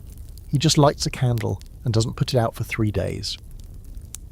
Now, people talk more openly. The silence has become dangerous, ripe with the kind of fear that turns into madness. So you hear things, theories, guesses, stories passed down from before anyone in the village was born. They say the winters weren't always like this, that before the kings and the cathedrals, people understood the cold better. Knew it wasn't just weather, but presence. A kind of hunger that couldn't be escaped, only acknowledged. Fed, respected, kept at bay through ceremony. They talk of the old cold, the deep frost. The names change, but the idea is always the same. Winter is not a season. It's a thing, and sometimes it wakes up. Historical footnote. Historians debate whether the Little Ice Age, particularly its harshest winters, was accompanied by a rise in occult folklore due to the psychological strain of famine, death, and extreme weather. Some believe the brutal conditions gave birth to tales of cold spirits and winter beasts. Others argue the stories came first and the weather only dressed them in thicker clothes. Either way, you're living inside the myth now. And it's changing you. You notice things, like how you don't feel the cold as much anymore. While others huddle close to the fire, you find yourself lingering outside longer than you should, breathing deep. The air stings your lungs less. Your fingers don't go numb, your boots stay dry. The snow welcomes you. And sometimes, when you're alone, you hum. A low tune, soft and looping, with no words. You've heard it before, you don't know where. One morning, you find a child waiting outside your door, not your sister, not any child you know. She's barefoot, wrapped in rags, skin pale, hair matted with twigs and frost. She looks about 7. Her hands are clasped politely in front of her. She smiles when you open the door. "I found your name in the woods, Chip," she says, like it's the most normal thing in the world. You blink. She hands you a scrap of hide, something scratched into it, jagged and uneven. Your name, nothing else. Before you can speak, she turns and walks away, heading toward the frozen stream. You don't follow, you just watch. She never looks back. That night, you read the torn page the monk gave you. You told yourself you wouldn't, that it would only make things worse, but curiosity is a crack that always widens, especially when it's fed with fear. The page is handwritten, faint and brittle, the ink faded. It speaks of marks, not the kind you see on the skin, but the kind the world itself leaves behind when it claims someone. People marked by the cold are not dead, not entirely. They are conduits, bridges. They belong a little less to the world they were born into and a little more to the one they entered when they made the deal. The deal.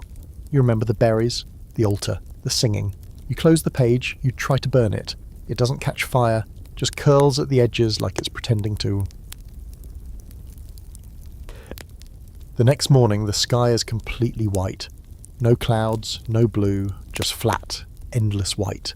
Like the heavens were scrubbed clean. You hear no birds, no wind, not even the usual groaning of the trees. Just silence. That's when you notice the snow on your windowsill. It's melting. Only on your house. As if something inside you radiates just enough heat to fight it off. Your mother sees it too. She says nothing, but she doesn't meet your eyes the rest of the day. That evening, you sit by the fire and stare into the flame. It flickers, then shifts. Not yellow, not orange. Blue.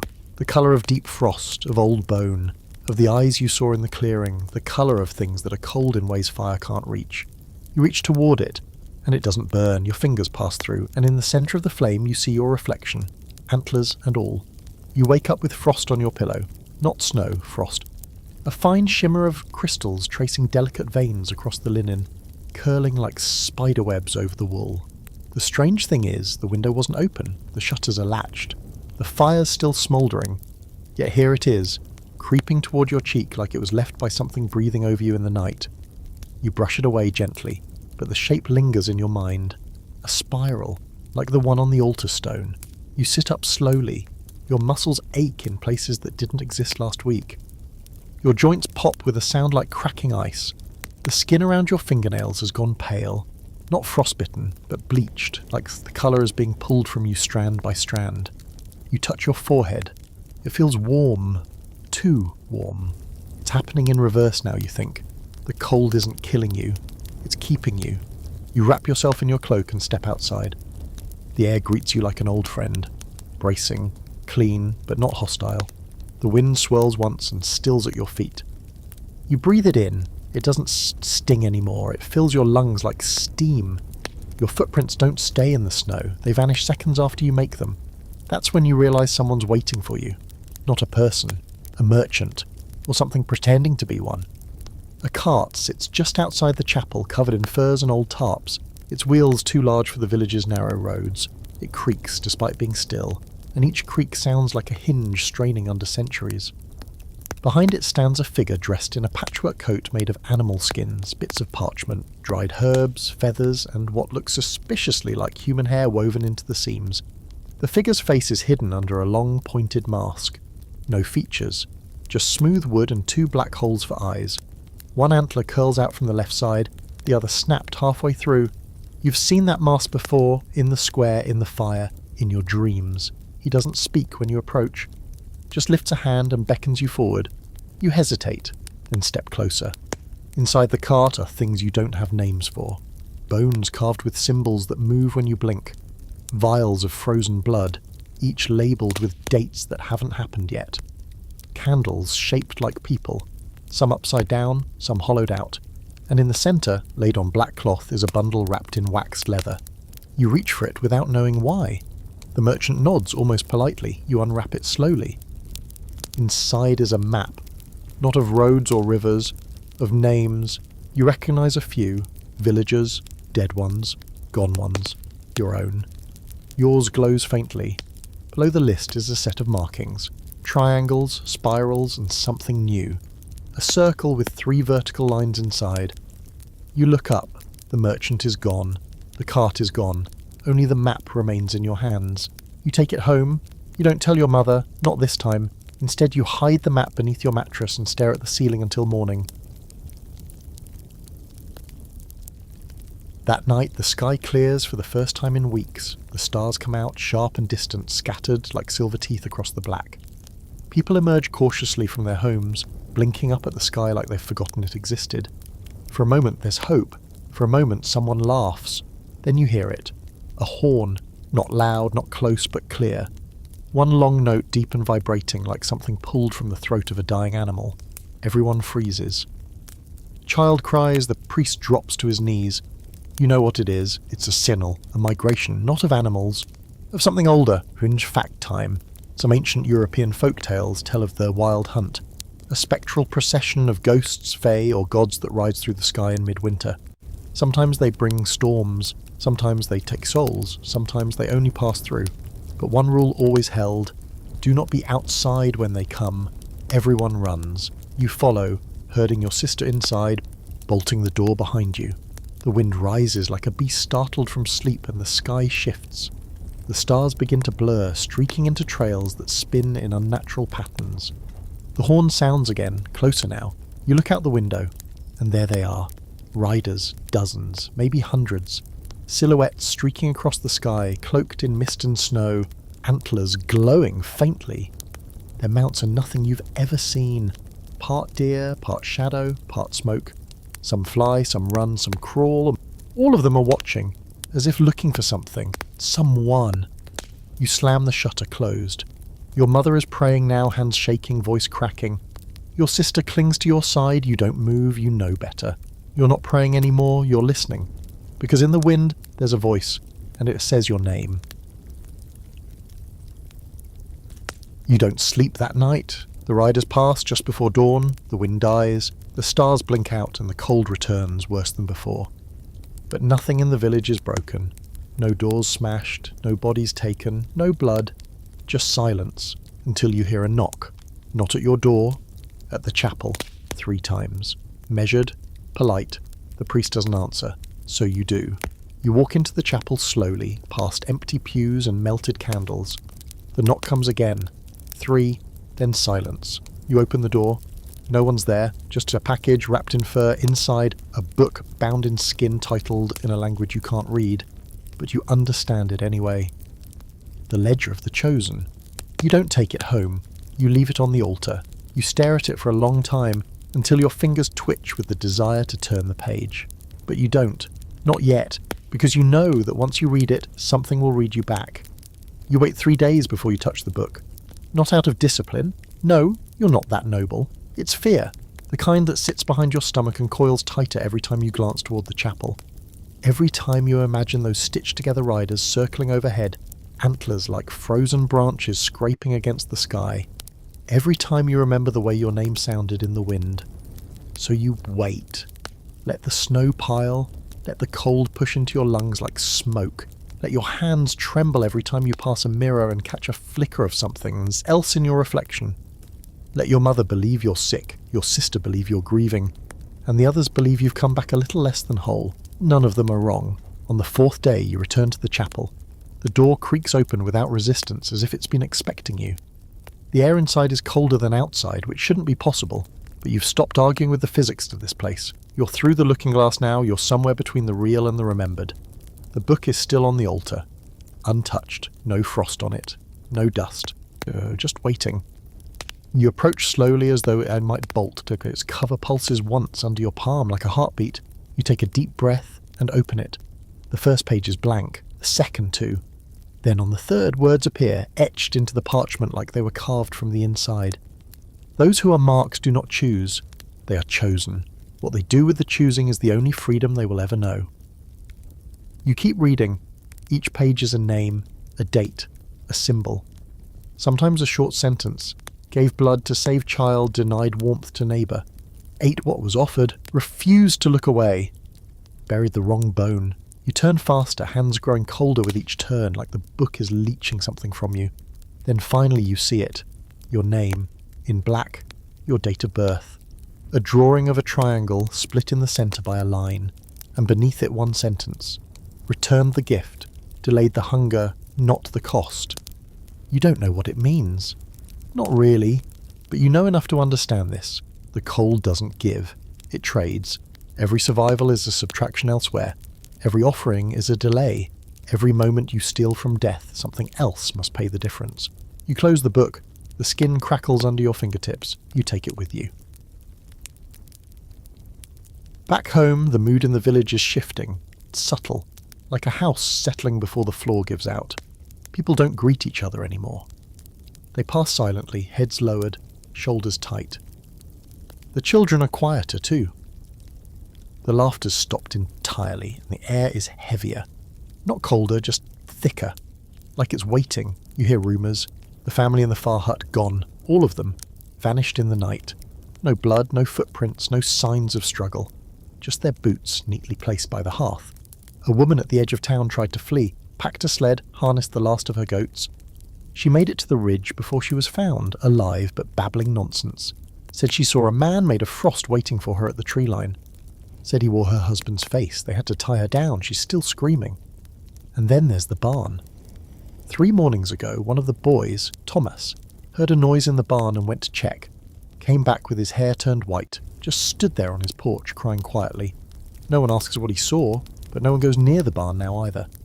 They board it shut with iron nails and smear ash across the door. You walk by it once and feel something behind the wood. Breathing. Slow. Patient. Kunk. You try to go back to normal life. But what does that even mean? Your days are spent splitting frozen wood and melting snow for water. Your nights are long hours of silence, listening to the fire, watching your breath fog in the day, and every night the fire burns blue. Your mother doesn't mention it. Your sister stopped seeing it altogether. You're not sure if that's better or worse. One night you dream again. This time you're walking through the village, but it's empty. The snow is clean, untouched. The doors are wide open. Inside each home a fire burns, but no one's there to tend it. Smoke pours up into a black sky where no stars shine. You walk alone, barefoot, unfeeling. As you pass each house, you hear whispers from the walls. It was your turn. You didn't pay enough. Debt walks on 2 legs. You reach the chapel. The door opens by itself. Inside, the altar is covered in bones, all rabbit, all arranged in the shape of a crown.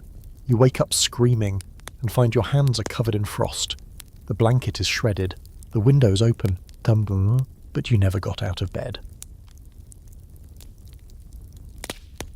Fringe fact. In medieval Europe, there was a persistent belief in night wanderings. The idea that certain people, especially those marked by supernatural encounters, would unknowingly rise from their beds and carry out actions during the night. Sleepwalking was feared not as a medical issue, but as spiritual possession. In some regions, sleepwalkers were staked in place with iron pins, or locked in rooms with salted doorways. They weren't afraid the person would leave, they were afraid of what might come back. You start tying your ankle to the bedpost with rope, just in case. On the 7th night after you first open the book, the voice returns. Not outside, inside, soft, familiar. It uses your father's voice first, then your own, then something else. The ledger is not a record, it is a menu. You clutch your ears, scream into the silence. Your mother rushes in, her eyes wide with panic. You're standing in the centre of the room, the book in your hands, and your breath is frozen mid-air. She slaps you once, you come back, the fire is out. You relight it with your bare hands. The flames turn blue immediately. Your mother doesn't look surprised anymore. She just weeps. You think about running, but where? The forest is death. The mountain pass is frozen, the roads are watched, and the horn has sounded again, this time closer, this time underneath. You feel it through the floorboards, like something old and buried is stirring. Digging up. That night you return to the chapel. The book is back on the altar. Open. A new page has appeared. No name, just a question. Would you rather be the collector or the collected? And in the corner of the page, a quill, dripping something red, not ink and not blood, something colder, thicker. You pick it up, your hand doesn't shake, not anymore. You draw a triangle, inside it, instead you write your name, and the book closes itself. You don't feel different at first. The morning after you sign your name, you wake to the sound of wind whistling past the shutters, the smell of weak onion broth from the hearth, the usual creak in the roof beam that you've always meant to fix. Nothing is glowing, nothing is chanting, the walls haven't bled, and for a brief treacherous second you wonder if it was all a dream. But then you notice your breath. You exhale into the morning air and there's nothing, no fogu, no puff of steam. You hold your hand in front of your face and blow again. Still nothing. The room is freezing. Your mother's got on 3 cloaks and still huddles near the hearth. But you, standing there in your linen shirt and bare feet, feel nothing at all. No heat. No cold, just stillness. It's like your body has forgotten what warmth is. You dress slowly, like you're playing a part you're still not sure about. You wrap yourself in the wool layers out of habit, not need. You tie your boots tightly, tuck a bone charm into your pocket, and step outside. The air doesn't hit you. That's the first real sign. The cold used to bite. It used to gnaw at your skin, chew on your fingers, slip between the folds of your clothing like a thief. But now it moves around you, like it recognizes something, like it's yours. The snow crunches differently under your boots, heavier, as if the ground is reacting to your steps, or maybe retreating from them. At the chapel, the door is already open. Of course it is. You walk inside and see the book, your book now, resting on the altar, closed and waiting. You don't touch it, not yet. Instead, you look around at the empty pews, the candles flickering dimly in the iron sconces, the cracked image of a saint whose face has been weathered to a blur. You used to come here to pray. Now you come here to remember who you were, and maybe to forget who you're becoming. You feel it, deep inside, something's unlocked. A drawer that's been stuck for years, finally opened with a groan. You know what's coming next. Collection. That night, someone knocks on your door. You expect it now. You even open it before the third knock finishes. It's the priest. He looks older than he did yesterday, like the snow has started carving lines into his face. He doesn't speak at first, just stands there, holding a small bundle in trembling hands. "I dreamed of you," he finally says. You don't answer. He unwraps the bundle, inside a finger bone. Human, polished, wrapped in cloth embroidered with the old spiral symbol. He sets it in your palm. "You're the ledger now," he whispers. "Aren't you? You?" You nod. Just once. He falls to his knees, eyes wide, weeping. You don't help him up, you close the door.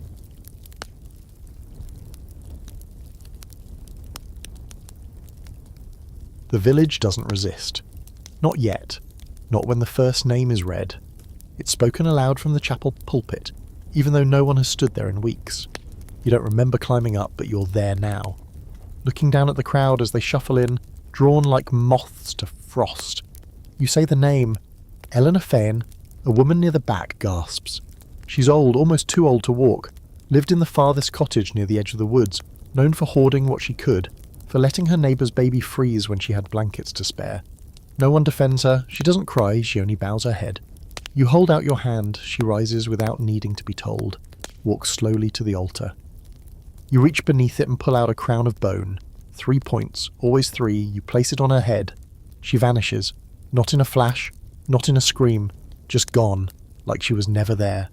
And the snow begins to fall again, softer this time, warmer, as if something has been fed. Historical aside, in times of severe famine, many medieval communities turned to forms of ritualized justice to assign blame. Scapegoats were selected, often elderly, marginalized, or those with perceived moral failings, and cast out sometimes ceremonially to appease divine wrath. The idea of offering a person to satisfy the storm wasn't just metaphorical. In more than one case, it was literal. Buried records describe silent marches into the woods, from which no one returned. This is different, but not by much.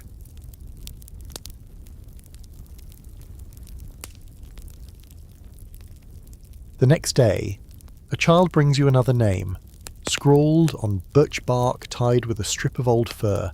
No explanation, no sender. You don't recognise the name, but the book does. It opens to a new page when you lay the bark inside.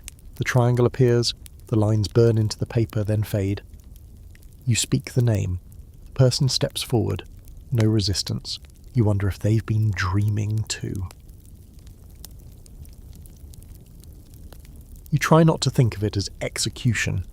You call it balance, because since it started, the cold has stopped taking its own. The skies have cleared, the wind has slowed. No more singing, no more footprints, just names and your voice. You've become something like a judge, or maybe just a butcher with better robes. Either way, the village follows. They survive. For now. You wake one morning and find a letter nailed to your door. No handwriting, just a symbol. 3 lines in a circle. And a smear of red. It's not blood, it's warm, you don't open it. You already know what it says. The cold is satisfied. But only for now. It wants more, wider, farther. It wants elsewhere. And you, lucky thing that you are, you're not just the ledger anymore. You're the collector. Fringe belief time. There are legends, mostly forgotten now, of people who acted as emissaries for forces beyond reason. Called tithers, they were believed to carry out cold bargains, choosing lives to protect towns, valleys, kingdoms. Sometimes they were rewarded with long life. Sometimes they disappeared when the last name was taken. Sometimes they became the winter itself. You read that in a footnote once. Now, it reads like prophecy. You stare out your window at the snow-drenched world and wonder which village will be next, because the snow is falling in a perfect triangle. The map reappears the next morning. You don't find it tucked in a drawer or laid politely on your doorstep this time. No, this time it's nailed to the inside of your door, as if it placed itself there while you were sleeping. The parchment is older now, darker, cracked at the corners, but the symbols are clearer than ever. A triangle, drawn in heavy ink, centred right over your village. A thin line leads from it, curling like a frost trail down the edge of the map and pointing to a new mark. Another triangle, another settlement, another winter. The message is clear. It's time. You don't pack much, there's no need. The cold doesn't bother you and food means little now. You bring the ledger, a pouch of salt, a bone knife wrapped in cloth and a bell on a string which you don't remember acquiring, but can't seem to leave behind. Your mother says nothing when you go. She stands in the doorway with her hands folded, eyes hollow, as though she knew this day would come. Maybe she did. Maybe every mother does when she realizes her child doesn't belong to her anymore. But to the world, or something colder. Your sister hugs you once, hard, and presses a rabbit's foot into your palm. It's faded and stiff, but the gesture holds. You say nothing. There's nothing left to say. You leave the village at dusk. The road is half forgotten, winding between blackened trees and snowdrifts as high as your waist. No birds follow you, no wolves circle you. Even the wind is quiet. The land seems to part before you, like the snow remembers your name. You walk for 2 days, maybe 3, Time slips strangely in the open now. On the third morning, or what feels like morning, you arrive at the next village. It's smaller than yours. Just 7 buildings huddled together like frozen teeth. The chapel is little more than a shed with a crooked bell tower. Smoke rises from only 2 chimneys. The rest are dark. The people stare when they see you. Not afraid, just curious. Like they know you're not lost, like they've been waiting. A child runs to get the elder. She comes hobbling down the path on a cane made from twisted yew, her face a map of cracked lines and sunken eyes. She doesn't ask your name. She simply says, "We heard the horn." You nod. She opens the chapel door for you. Inside the air is thicker, heavier, closer to wet than cold. Candles flicker despite no wind. The altar is bare, no cross, no saint. Only a circle carved into the stone ringed in old ash. You lay the ledger on it. The ash begins to move, swirls inward like it's being pulled. The first page turns by itself. A name appears. You read it aloud. Nothing happens, not right away. The elder just bows her head. "She's already gone," she says, and you believe her, poor, because the cold already came here. It just didn't have your handwriting yet. You stay the night, eat nothing, sleep less. In the morning, the snow is falling in spirals, and there are marks on the church door. 3 scratches, 1 for each name to come. Historical side note. During the medieval winters that followed widespread crop failures, especially during the Great Famine years, entire villages were known to vanish. There are entries in old manorial rolls where entire populations are listed one year, and by the next, the fields are marked as abandoned, unworked, presumed barren. Historians blame starvation, plague or flight, but local legends almost always blame the cold. Not just the weather. The cold, that's where you are now, a legend in someone else's village. You go door to door, not as a beggar, not as a priest, as a harbinger. Some try to bribe you. Food, trinkets, One man offers his own son in exchange for his name being spared. You tell him that's not how it works. The cold doesn't deal in trades anymore. Only balance. You call 3 names. They come. One with pride, one with fear, one in silence. You do what must be done. The snow clears, the wind dies. And for a few days the village breathes again. They feed you warm broth on the last night. You don't need it, but you drink it anyway. Out of courtesy, out of ritual. Out of the last scrap of you that remembers what human means. Then the map reappears. You don't carry it anymore. It comes to you. All was nailed to a door or folded into your pocket or drifting from the sky like a snowflake too heavy to float. Another triangle, another village, another horn, already blowing somewhere just beyond the tree line. So you walk, and you walk, and you walk, and the road becomes familiar. Because you've walked it before. Because maybe this is the 4th time, or the 5th, or the 100th time slide sideways when you live between seasons. Fringe belief time. There are entire oral traditions, almost lost to time, that speak of snowmen who aren't made of snow at all. Not in the friendly carrot-nosed way. These were said to be pale walkers, marked by frost with eyes like fogged glass, and feet that left no prints. They came in 3s, always 3s, 1 to choose, 1 to record, 1 to collect. Some stories say they were once human, others say they never were. Some say they still walk, only now they wear different shapes, cleaner shapes, softer voices. You wonder which one you are, the ledger, the quill, or the knife, maybe all 3, maybe none. In the next village, they already know you're coming. They've built a pyre at the centre square, laid their bones bare, written their names on parchment, and left them under stones. You walk in without speaking, they kneel without being told. The ledger turns its own pages. 3 names, always 3, this time one of them smiles, she thanks you. And in that moment you almost forget who you are. Almost, until she vanishes, until the wind shifts, and the snow falls in slow, deliberate spirals again. You sleep under a collapsed barn that night. Your dreams are thick with symbols, circles inside triangles, spirals made of names you've spoken. A crown of bone with a new point added, 4 now, not 3. When you wake, the bell is ringing. Not in the village. In your chest, it's time again, time to walk, time to choose, time to remember. But you can't. Not everything. Because memories are the toll, and you've been paying longer than you thought. You look down at the map. The lines are spreading now. Dozens of triangles. A web of frost stitched across the land. And at the centre, one name. Yours. Written in ink that never melts. You begin to understand the rhythm of it, the pattern, the weight of footsteps on frozen soil, the way the cold thickens in the hours before a name appears. The ledger doesn't speak, but it's not silent either. It breathes in a way. It inhales suffering and exhales survival, page by page, name by name. You've stopped questioning it. That part of you was buried long ago, somewhere between the third village and the first time a child smiled when you spoke their name, like it meant release instead of erasure. The next village is already broken when you arrive. Fences torn down, homes left half open to the wind, ash from burned furniture scattered like black snow. No one greets you, the chapel is missing a roof, and the steeple lies across the path like a felled tree rotting beneath a blanket of frost. But they're here. You see them, dozens of them, huddled in a cellar, clutching what warmth they can find, eyes sunken, skin drawn tight over bone. One woman holds a lump of bread like a newborn. A man rocks back and forth, mumbling to himself. The air stinks of damp wood and boiled roots. When they see you, some weep, some bow. One spits at your feet. You don't react. Not anymore.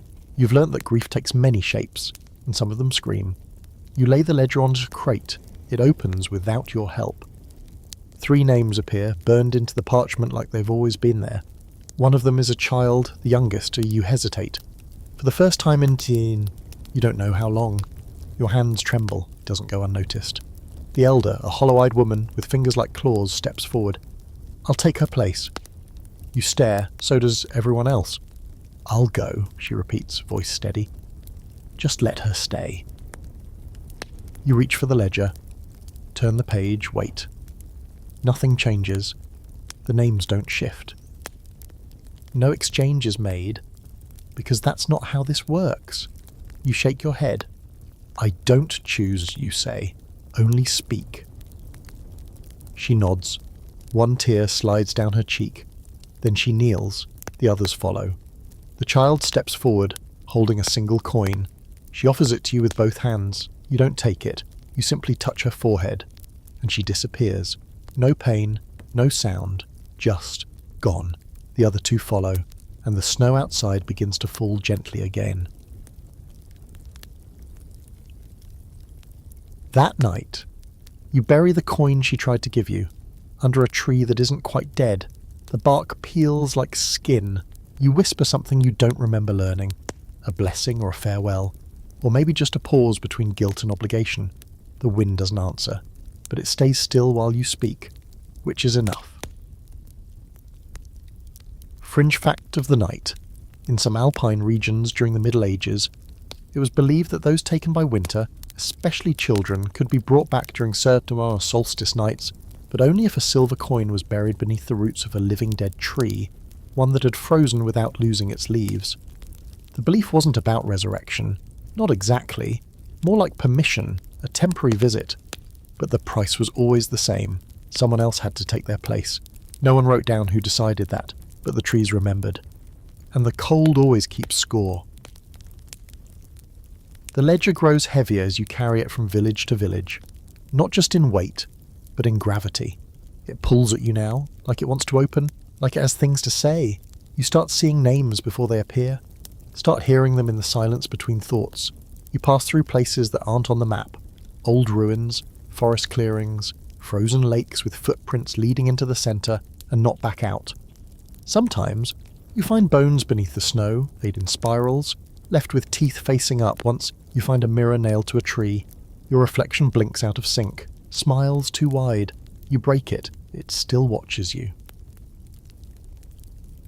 One morning you wake to find yourself inside a barn you don't remember entering. The ledger is open on your chest. Your name is written again, but this time it is not a line item, it's a chapter title, and below it, a question. When do collectors get collected? You close the book, but the question stays. You carry it with you into the next town. and the next, and the next. You've lost track of time completely now. The sun still rises, but it feels artificial, like a stage light, flickering over the snow. The stars are wrong. You recognise constellations that shouldn't exist, patterns made of 3 points, always 3, moving across the ski like slow-burning embers. The world is changing, or maybe just revealing itself. You wonder how many collectors came before you, if they walked these same roads, if they questioned the pattern, if they disappeared when they tried to break it. You wonder how many tried to choose no one, to read the name and stay silent. You wonder what happened to them.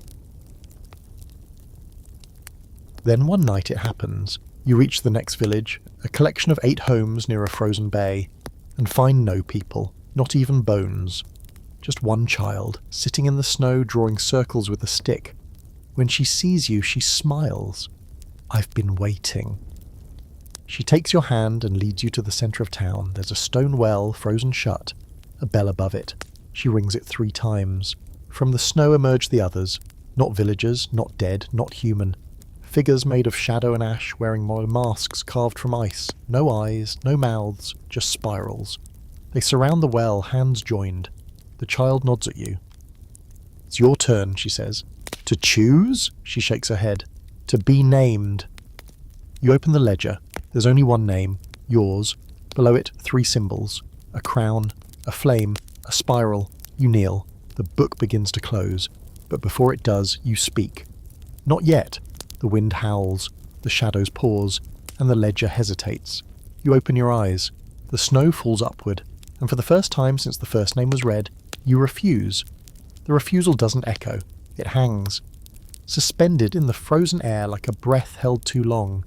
The snow continues rising, lifting around you in weightless spirals, defying gravity, time, and whatever natural law still survives out here in the brittle crust of this half-frozen world.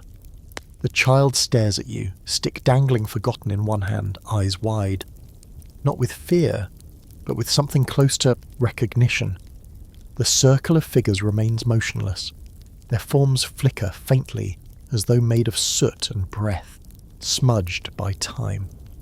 The masks they wear, spiraled, sharp, expressionless, tilt toward you as one, like owls sizing up prey that just hissed back.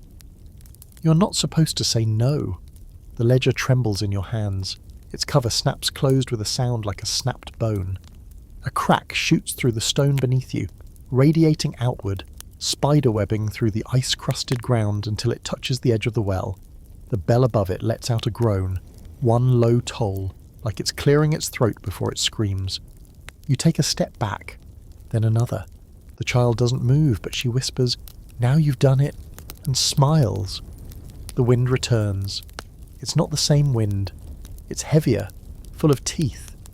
The masked figures begin to hum, low, guttural, a resonance that lives in your marrow and tries to shake the shape out of your bones.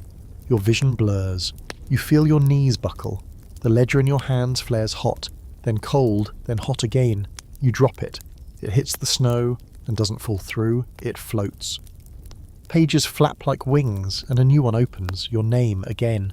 But below it, not a sentence, a list of every name you've read, and beside them, small tally marks. Most have 3, some have 4, one has 7. You don't know what they mean, you don't want to know. You reach out, shaking, and touch the page.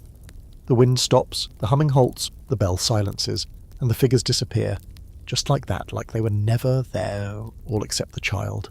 She stands beside you now, no longer drawing in the snow. She looks up. "You're not the first," she says, "but you're the first to stop." You try to speak, to ask what she means, to say something wise or brave, or maybe just coherent, but your voice doesn't work. She places her hand on your chest. "You still have a name," she says. "You just used it." Then she too fades, not disappears, fades like a candle when you close your hand around it, and you are left alone in the circle. The well, the bell, the ledger, still open, floating gently in the air like it's thinking.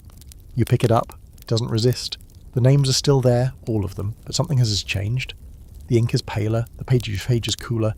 The list no longer writes itself. You feel it now, the power is waiting, not to be obeyed, to be directed. You walk No destination this time, no triangle on a map, no scratch symbol on a door. You walk with the ledger beneath your arm and the wind trailing politely behind you, no longer trying to pull the breath from your lungs. Villages pass in silence, some ruined, some intact, some with the strange, fragile stillness of a place that has witnessed too much and chosen to forget. In one, you find a woman who speaks in nothing but riddles. In another, a church bell is tolling with no one to ring it, and in a cave near a frozen cliffside, you find a fire that never goes out, even in the wind. You don't read names anymore, you listen for them. And when the cold tries to offer you its voice, its knife or its crown, you refuse every time. And every time the cold pulls back, a little more confused, a little less certain. Because this isn't how the story goes. You are supposed to become, not choose. Fringe belief time. In some northern folk tales, especially from pre-Christian cultures, there are stories of the false winter, a season not ruled by weather, but by habit. A ritual passed down so long no one remembers the original reason for it. In these stories, it's not the frost that kills people, it's the belief that frost must kill, that the names must be read, that someone must always pay. But in a few rare versions, someone says no, and the cold, without instruction, simply leaves until the next person forgets. You reach a village buried in ice. You don't know the name of it. No one does. Only 4 people remain.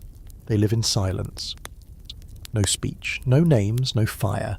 But they look at you, they see the ledger, they wait. You open the book, the page is blank, you wait. Still blank, no names appear. They do not ask for warmth. They do not beg for mercy, they simply exist. You close the book, you leave it on the chapel altar, you walk away. The cold follows you for a while, then it doesn't. You find the road again, an old one. You've walked it before, maybe when this all began, or maybe it's just your memory wearing a different coat. At the fork you stop. You open the ledger one last time. There is one final page, only one.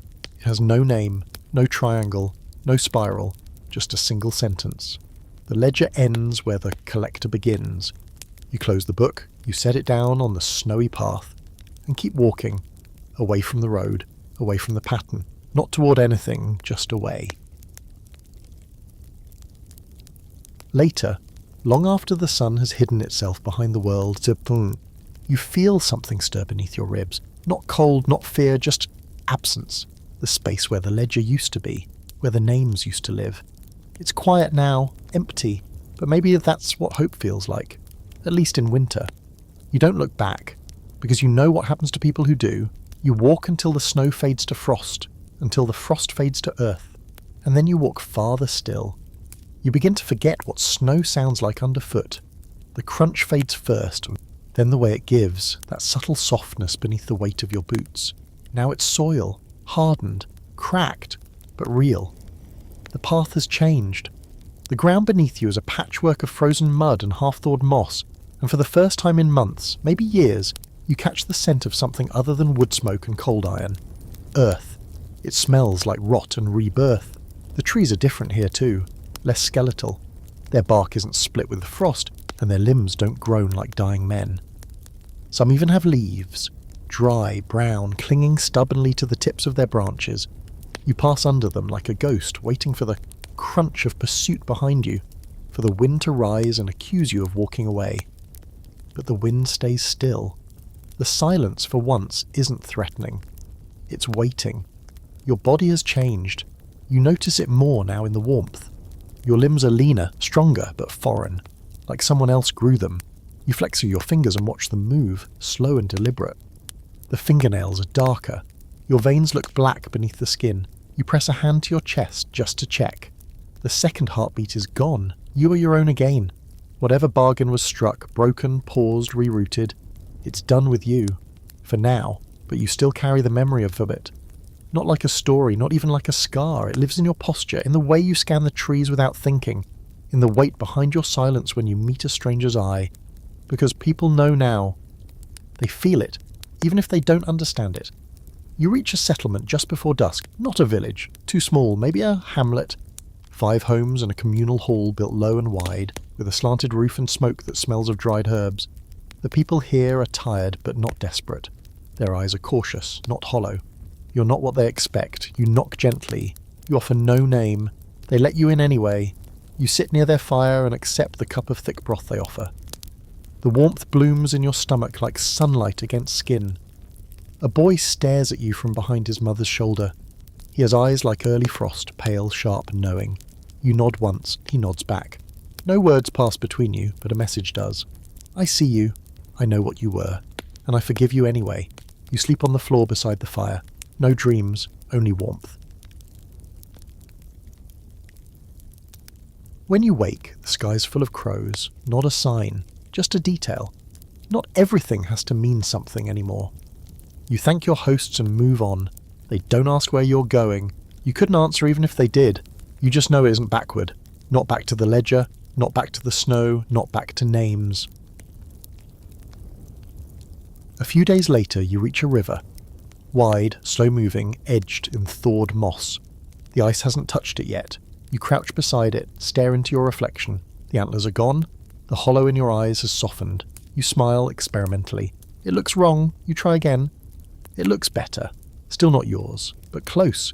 You decide to follow the river south. It feels like a good direction. Along the banks you see things. Markers, not symbols, real signs of life. Abandoned farms with herbs still hanging from beams. Old wheels half buried in soil. A child's mitten, soaked and frozen to a stump. Proof that others have come this way long ago and maybe made it. You find a boot print, still fresh. Someone else is walking, you follow, not out of duty, out of curiosity. You miss that. Fringe belief time. In some nearly lost traditions, it was said that winter spirits, when cast out or denied, had to walk the land for 3 full seasons before they could rest. During that time, they shed their names like skins, changed shape, forgot their purpose. But if they reached spring still unclaimed, they could become something else entirely. Not god, not monster, just story. And stories, as we know, are immortal. You spend a night in an abandoned mill. The wheel is frozen mid-turn. Inside you find an old woman's journal, written in tiny script. You can't read most of it, but certain words jump out. Spirals. Footsteps in the fire. He read my name and wept. You tear out the page and bury it outside. The ground gives easily, almost welcoming. You whisper a name over it. Not yours, hers. Let the ledger have that one. The days grow longer. The trees bud. The birds return. You feel something soft in your chest. Not peace, not yet, but the suggestion of it. You come to a village wrapped in smoke. They greet you at the gate, suspicious, polite. You notice the totems carved into the wood, old protection runes, a spiral with a line through it. They remember. You tell them quietly, the winter's past. A woman spits in the snow. We've heard that before. You nod, fair. You ask to stay one night. They grant you 2. By the 3rd, someone asks a question. A boy, maybe 12. He points to the scar on your wrist. What did you do to the cold? You consider your answer. I refused. Refused what? Everything it wanted. So did it work? You shrug. I'm still here. He nods slowly, like that's enough. And maybe it is.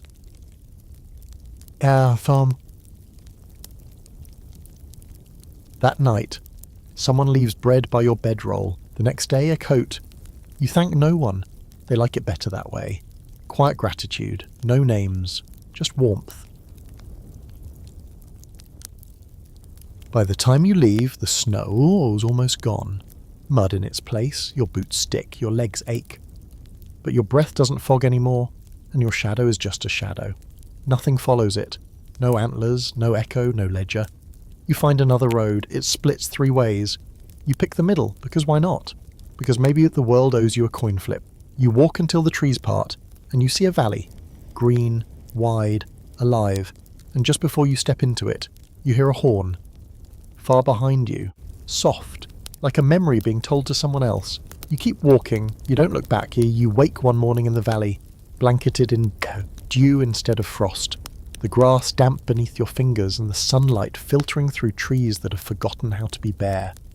For a long moment you lie still, unsure whether you're alive or dreaming. The sky is bluer than you remember skies being. The air hums with insects. You hear the faint burble of a nearby stream. No bells. No singing. No wind trying to whisper secrets into your ear. You sit up slowly. Your bones ache like they're remembering too much too fast. There's something tucked under your arm, reflex probably. You expect the ledger, but it's gone. In its place is a stone, smooth, warm. You turn it over in your palm, it fits perfectly, like it's been waiting for your hand all along. No symbols, no spirals, just a stone, but still it feels known. You carry it as you walk and... The valley spreads around you like an open hand. Gentle hills, wildflowers creeping in from every side, a handful of huts dotting the edge of a forest that doesn't leer or groan or creak like it's hiding things. You walk into the trees anyway, out of habit, curiosity, maybe hope. But these woods are different. They don't watch, they breathe. There's a rhythm to the bird song, a pulse to the rustling leaves, and though you know it's nonsense, and you could swear the trees are humming a song you used to hum yourself long before all this, before the cold took your voice and sharpened your silence into something dangerous. A mile in, you find a clearing, not a sacrificial one. No bones, no altar, no spiral of antlers nailed to bark, just a ring of mushrooms and a fallen log. You sit, because that's what you do when you find a circle like this. You sit, and you wait. You don't know what for, but the stillness here feels holy. The stone in your hand begins to pulse, not glow, not shake, just a subtle warm rhythm, like a second heartbeat, your second heartbeat, the one you lost. You look up and someone is sitting across from you, not appearing, just already there. A figure cloaked in brown, skin weathered, eyes bright. No antlers, no frost, just a walking stick and a satchel. They tilt their head at you. Are you done walking? They ask. You don't answer right away. Because you don't know. Because maybe that's not the right question. They smile gently like they expected that. Not every collector stays collected, they say. Not every story ends with silence. You want to ask what they mean, but you've learnt the shape of answers like this. They arrive when they're ready, so you say nothing. You place the stone between you. The figure nods once, satisfied. Then we'll begin again. That night you stay in the clearing, a fire appears, you don't start it. The figure vanishes, you don't see them go, and in the flames you see things, not memories, possibilities. A cottage with smoke curling gently from its chimney, children running through spring grass, chasing crows, a shelf of herbs carefully labelled, a hand, yours, planting something in dark soil, no frost, no spiral, just warmth, just choice. Fringe fact. There's an obscure piece of Slavic folklore that speaks of forest sleepers, those who survived a pact with winter by finding a place where the seasons could not touch them. These sleepers were said to wake once the land remembered how to grow, and they would become healers, midwives or guides for those who had forgotten the way. The stories insist they always carried something in their palm, a token of the bargain they refused. You have that now, a stone, a memory, a refusal.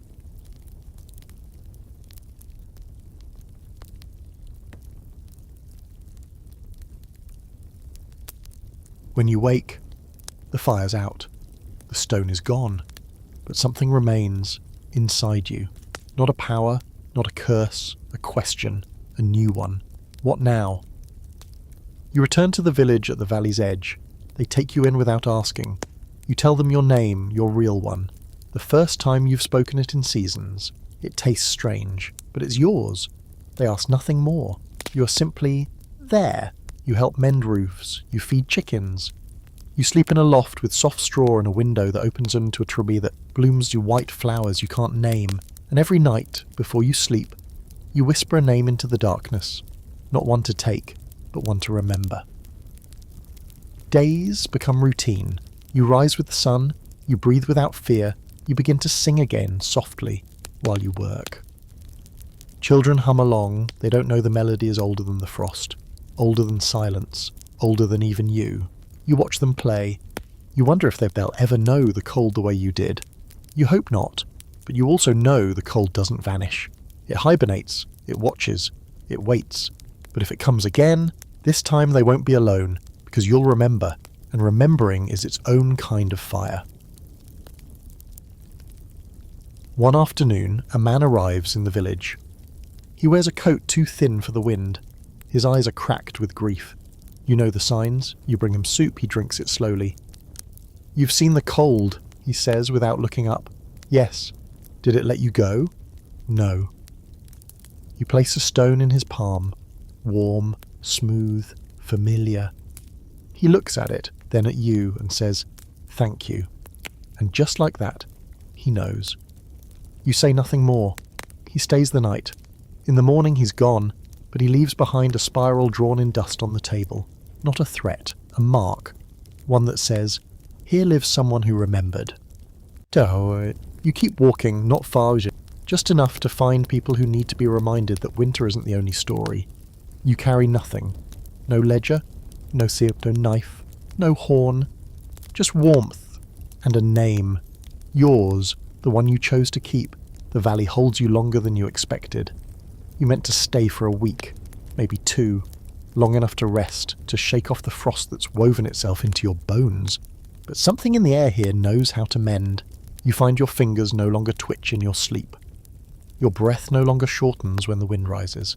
And the dreams, well, they've softened. Less antlers, more birds. You build a fence for a neighbour who doesn't ask, only nods and hands you a mug of cider when you're done. You teach a girl to whistle using her hands and a blade of grass. You find yourself smiling at dogs, at trees, at yourself, in the rippled reflection of the stream. You forget for a time to count the days, but the cold never truly leaves. It simply retreats. It waits, like old pain does, at the edge of movement, in the corners of mirrors, in the taste of the first frost on autumn's breath. And one morning you wake and know it's time to go again. Not because you're hunted, not because you're pulled, because someone else is walking now. You don't bring the stone, and you buried it beneath the oldest tree in the village, near the roots where something white began to bloom. You marked it with 3 small circles carved in a line. Not spirals, circles, closed, final. This time you bring only a small journal, blank, handmade. You walk north, not to collect, to remember. The land changes slowly as you move. The air grows sharper, the trees grow thinner. You come across a village half-eaten by fire. The stone foundations are still blackened. A few timbers lean like broken teeth, but it's not recent. You kneel in the ashes and find them cold. Cold the way memory is cold, not burning, but deep. You open your journal, you write one sentence. They did not leave names behind. Then you walk on. You spend a night in an abandoned tower overlooking a frozen lake. It's cracked like glass beneath the moon, a web of fracture lines that almost hum in the wind. You dream of the ledger again, not the book itself, but the idea of it. It speaks in symbols. It bleeds language. It tells you a name, not one you know, but one you will. You wake with the name on your lips. You write it down. The ink smudges. You don't try to fix it. Some names were meant to blur. Fringe fact. In some early Baltic legends, winters were not seen as seasons but as states of being. The third winter, as they called it, was believed to be an awareness, a kind of possession, that came over travellers who wandered too far, too long, and forgot the sound of their own name. These travellers were said to whisper in languages no longer spoken, and to carry books with pages made of bark and breath. When they returned to their villages, they brought stories, or silence, sometimes both. You're walking into that legend now, only you still remember your name, for now. On the 5th night of travel, you meet someone on the road. A woman alone dragging a sled with no visible weight. She wears boots stitched with bone thread. When she sees you, she smiles. Not kindly, not cruelly, just knowingly. She nods. You nod back. No words pass between you, but you know what she is. Collector. Newly chosen or long in service, it's hard to say. Her eyes are rimmed with pale rings and her breath forms spirals in the air. You want to stop her, to warn her, to say, "Sir, there's a way out." But you remember what it felt like. The silence, the purpose, the rhythm of frost under your feet. And you know she has to walk it, not escape it. You press your journal into her hands. "I'm done writing in this one," you say. She doesn't open it, but she tucks it into her coat, just above her heart. then continues on. You watch her go, and when she vanishes over the ridge, the wind hums a tune you didn't know you remembered. You sleep that night beneath a pine tree shaped like a question mark. Fitting, you dream of a child drawing spirals in the snow, but this time when she looks up she's laughing, not because she's mocking you, because she's free, because you set her free. In the morning, you come across a town too new to be on any map. The people here don't flinch when they see you. Some of them wear charms shaped like triangles, others wear nothing at all. You ask them about winter. They tell you it hasn't come yet, but they're ready. They point to a building on the hill, a school. Inside, you find a group of children gathered around an elder with ash-coloured hair and warm eyes. She's telling a story. You pause in the doorway. The room smells like wax and ink. The children listen closely. Bovoy. And the cold one said, "Give me your name and I'll leave your home untouched." But the girl said no, because she remembered her name, and that remembering is power. A boy turns, sees you, and whispers something to the elder. She looks up and smiles. "We have a guest," she says, "someone who remembers stories." You sit. They ask nothing of you. You offer no warnings, no lessons, only this. Tell the truth when it's easy.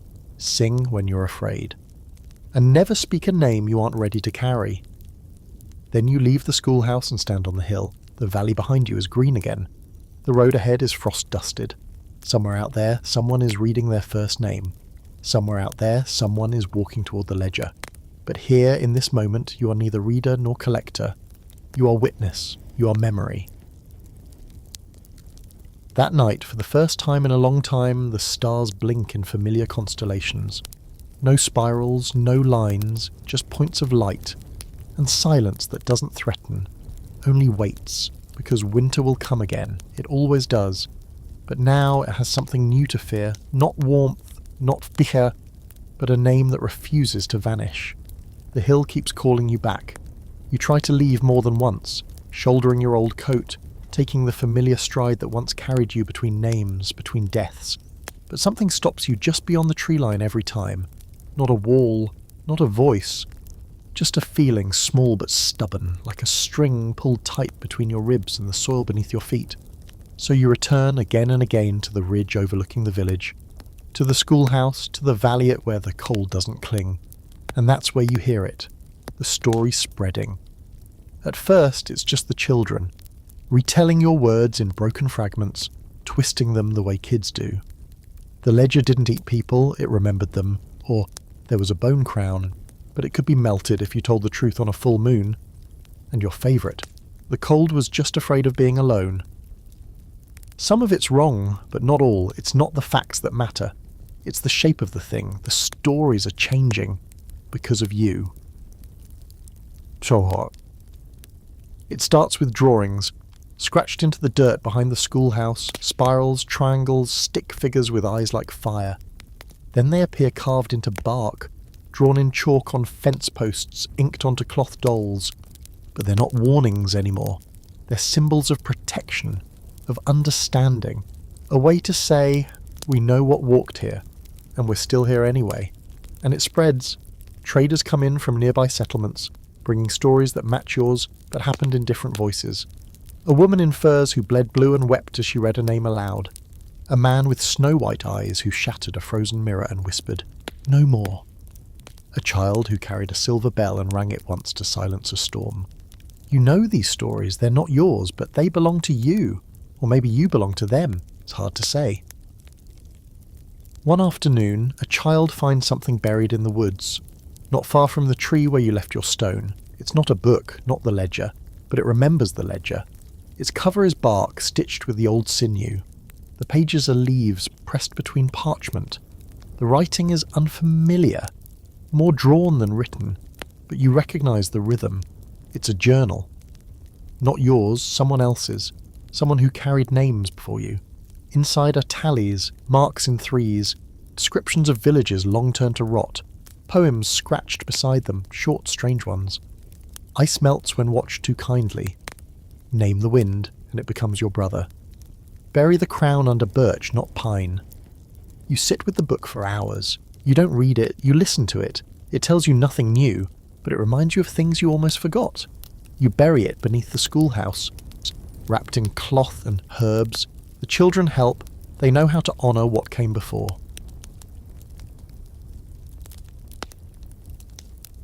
Fringe belief? There's an obscure Icelandic tale, barely a footnote in a crumbling collection, about the fifth winter. Not a season of snow, but a season of truth. It was said to come only once every 1,000 years, when the cold grew too clever, too hungry, and had to be taught its place. The fifth winter wasn't fought with fire or iron, it was fought with memory.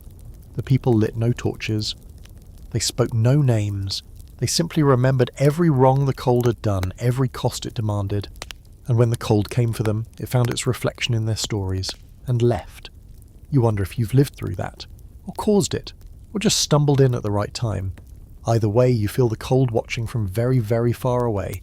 Not creeping, not scheming, just waiting. And for once, that feels okay. The village throws a feast, not for you, not exactly. But it's because of you. The first full spring harvest is in. Radishes, turnips, black bread, fermented root drinks, and 3 different types of soup. All still slightly gritty from river-washed pots, all steaming with purpose. They light fires not to ward off frost, but to celebrate surviving it. Someone strings bells from tree to tree, children chase chickens in circles. At one point you're handed a strange pastry shaped like a triangle, filled with something sweet and sour. Preserved apples, maybe. They call it a frost catcher. You don't ask why. You eat it slowly, and your body remembers how to savour. Ciao. A man stands beside you near the fire. He doesn't speak, just sips his drink. After a while he says, "You look like you've stopped running." You nod. "I think I have." "Does that mean it's over?" You shake your head. "Just that someone else is running now." He nods once, raises his cup. To whoever it is, you clink yours against his. "To warmth," you say. "To memory," he replies. The flames crackle. A small wind dances through the trees. Not cold, not warm, just alive. That night you stand on the hill again, looking out over the valley. The sky is star-smeared, full of lines that don't spiral anymore. You feel the ground beneath you pulse, once, gently. Like it's breathing with you, not waiting for something, just being. You whisper a name into the night, not one of the lost, not one of the chosen, just yours, soft, final. The earth answers, not in words, just warmth. Ciao. You stay until dawn. Then when the frost returns, not with hunger, but with its old curiosity, you walk down the hill. You don't carry anything, no ledger, no blade, no token, just stories. And one more left to live. You've learned to live with the cold, not fight it. It comes, as it always does, creeping into the edges of days, into the marrow of twilight. The leaves turn brittle, the fields fade to silver, and frost kisses the windows at night like an old ghost, too polite to knock. But it no longer stirs dread in you. Not anymore. You watch it arrive like an old travelling companion, unwelcomed, perhaps, but understood. The fear is gone, in its place a kind of reverence. By the time the first snow falls, you've already built the shelter. It's not much, just a one-room hut tucked against the trees, but it's yours. The roof doesn't leak, the hearth stays lit. And above the mantel, a small wooden carving, a spiral crossed by a single line. Not a ward, a reminder. You chop wood, stack it tight. You gather herbs, roots, dried fruits. You hang bundles of sage and pine needles by the door, not to keep spirits out, but to invite memory in. The children from the valley visit sometimes. One brings you a bone flute. Another gives you a doll with a crown of painted twigs. You accept these gifts with the gravity they deserve. You add them to the shelf near your bed. And when they leave, you sit in the quiet and listen to the fire breathe. The wind howls, but only because it always has. One night you dream of a hallway, not one you've seen before. It stretches forward and backward without end, lined with doorways, each glowing faintly. The walls are ice. The floor is made of packed snow, and every step you take leaves no mark. You pause at one of the doors. It's carved with a name, not yours, but one you remember. A child from the first village, the one who offered you a coin. You push open the door. Inside her laughter, a memory preserved in warmth. not trapped, held. You pass other doors, some open to winter fields, some to church pews. One opens to a mountain, where a figure in furs stares into the white, silent and steady. And then you find a door carved with a spiral. 3 turns, inside is a mirror. You walk in and see yourself exactly as you are, and beside you the ledger, closed, not gone, just waiting. You turn away from it. You wake. The dream sticks to you for days.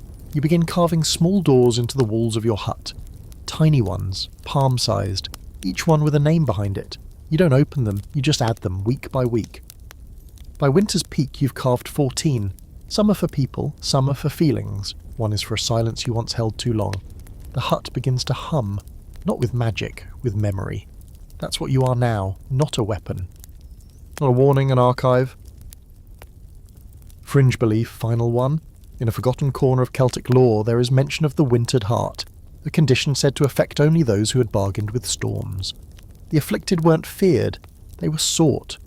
Villagers gave them homes on the edge of town, brought them offerings, not to appease, to remember, because they believed that people who survived the frost without breaking carried something precious, a kind of sacred frostbite. Proof that even death could be softened. These hearts, once warmed, were said to beat louder than bells. You wonder if yours does. You press your hand to your chest, feel it, once, then again, alive. Years pass, or maybe just one. The winters grow shorter, less cruel, not gone but manageable. Children play in the snow without dread. The spiral charms become decorations, not armour. No one forgets what they meant, but now they mean more than survival. They mean choice. One day, a girl comes to your door, older than the others, not afraid. She wears a coat stitched with bone thread. In her hand, a stone, smooth, familiar. She doesn't speak, just sets it on your table.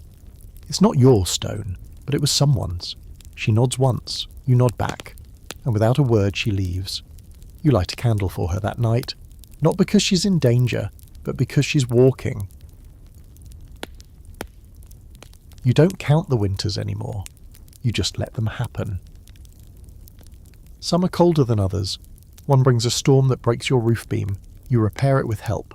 The villagers come unasked. They bring nails, boards, bread. You smile. Let them. The cold doesn't get to own you anymore. You've been reclaimed, rewritten, rooted. You teach the children how to make frost catchers, how to mark the snow in a way that invites, not warns. You show them how to say no, how to say yes when it matters, how to speak names only when they're ready, and how to carry them well. One morning you wake and find a circle in the snow outside your door. No footprints leading to it, just the shape, perfect and still. Inside it, a single item, a crown, not of bone, of wood, carved delicately with 3 points. Inside each, a small name etched with loving care. You recognise one. You add yours, then place it back in the circle. The wind carries it away, and for the first time you cry, not because you're afraid, because you aren't. You live long enough to see the valley bloom again, to see 3 new winters come and go, though none crueler than the last. You live long enough for the cold to become a story, a memory.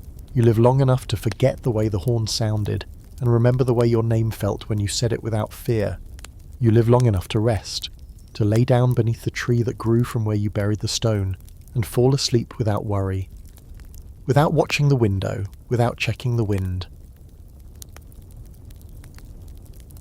In the final dream, you walk the hallway again, only this time your door is open. Inside, firelight. The ledger sits on a table, blank, bound in bark. The child picks it up, looks to you, and you nod, because it's hers now. But this time there's no horn, no cold, just choice. She writes her name, and nothing disappears, only begins. You are not forgotten, you are remembered. You are not feared. You are followed, and for once that's a kindness. The snow still falls. Somewhere far from your valley, the cold stretches itself across the hills like a restless animal. Not angry, not even hungry, just curious again. It slips between stones, whispers under doors, traces the memory of spirals in frost. It remembers that it was once feared, that its name carried weight, the way old gods and wolves did. But now, when it knocks, doors open without fear, fires stay lit. Names are spoken with care, not as currency. The cold finds stories waiting for it, new ones, and for once it listens. In the valley your name lives on in soft ways, not carved in stone, not etched in ledgers, but passed from mouth to mouth in songs and bedtime tales and quiet nods over shared bread. The children don't know what you looked like, but they know you walked, they know you refused, they know you remembered. And that's enough. Seasons turn like pages, slow and inevitable. The village thrives. Gardens bloom. Winters come, but they don't take. And deep in the forest, near a crooked tree, there's a small hut with a roof patched in 3 places. Inside, the fire still crackles. Dust floats in the golden light. And a journal, worn and soft with use, sits open on the table. New names fill its pages, not chosen, not condemned, just kept. You are long gone, but your warmth never leaves. It lingers in the way people gather when snow begins to fall. In the way they speak gently, even to silence. In the way they hold their own names like something sacred. Because once there was a winter that tried to take everything, and once someone said no, not with fire, not with fury, just with a name remembered and a choice made. And that story, that one never fades. Sleep well, traveller. You survived the harshest winter, and you remembered how to begin again.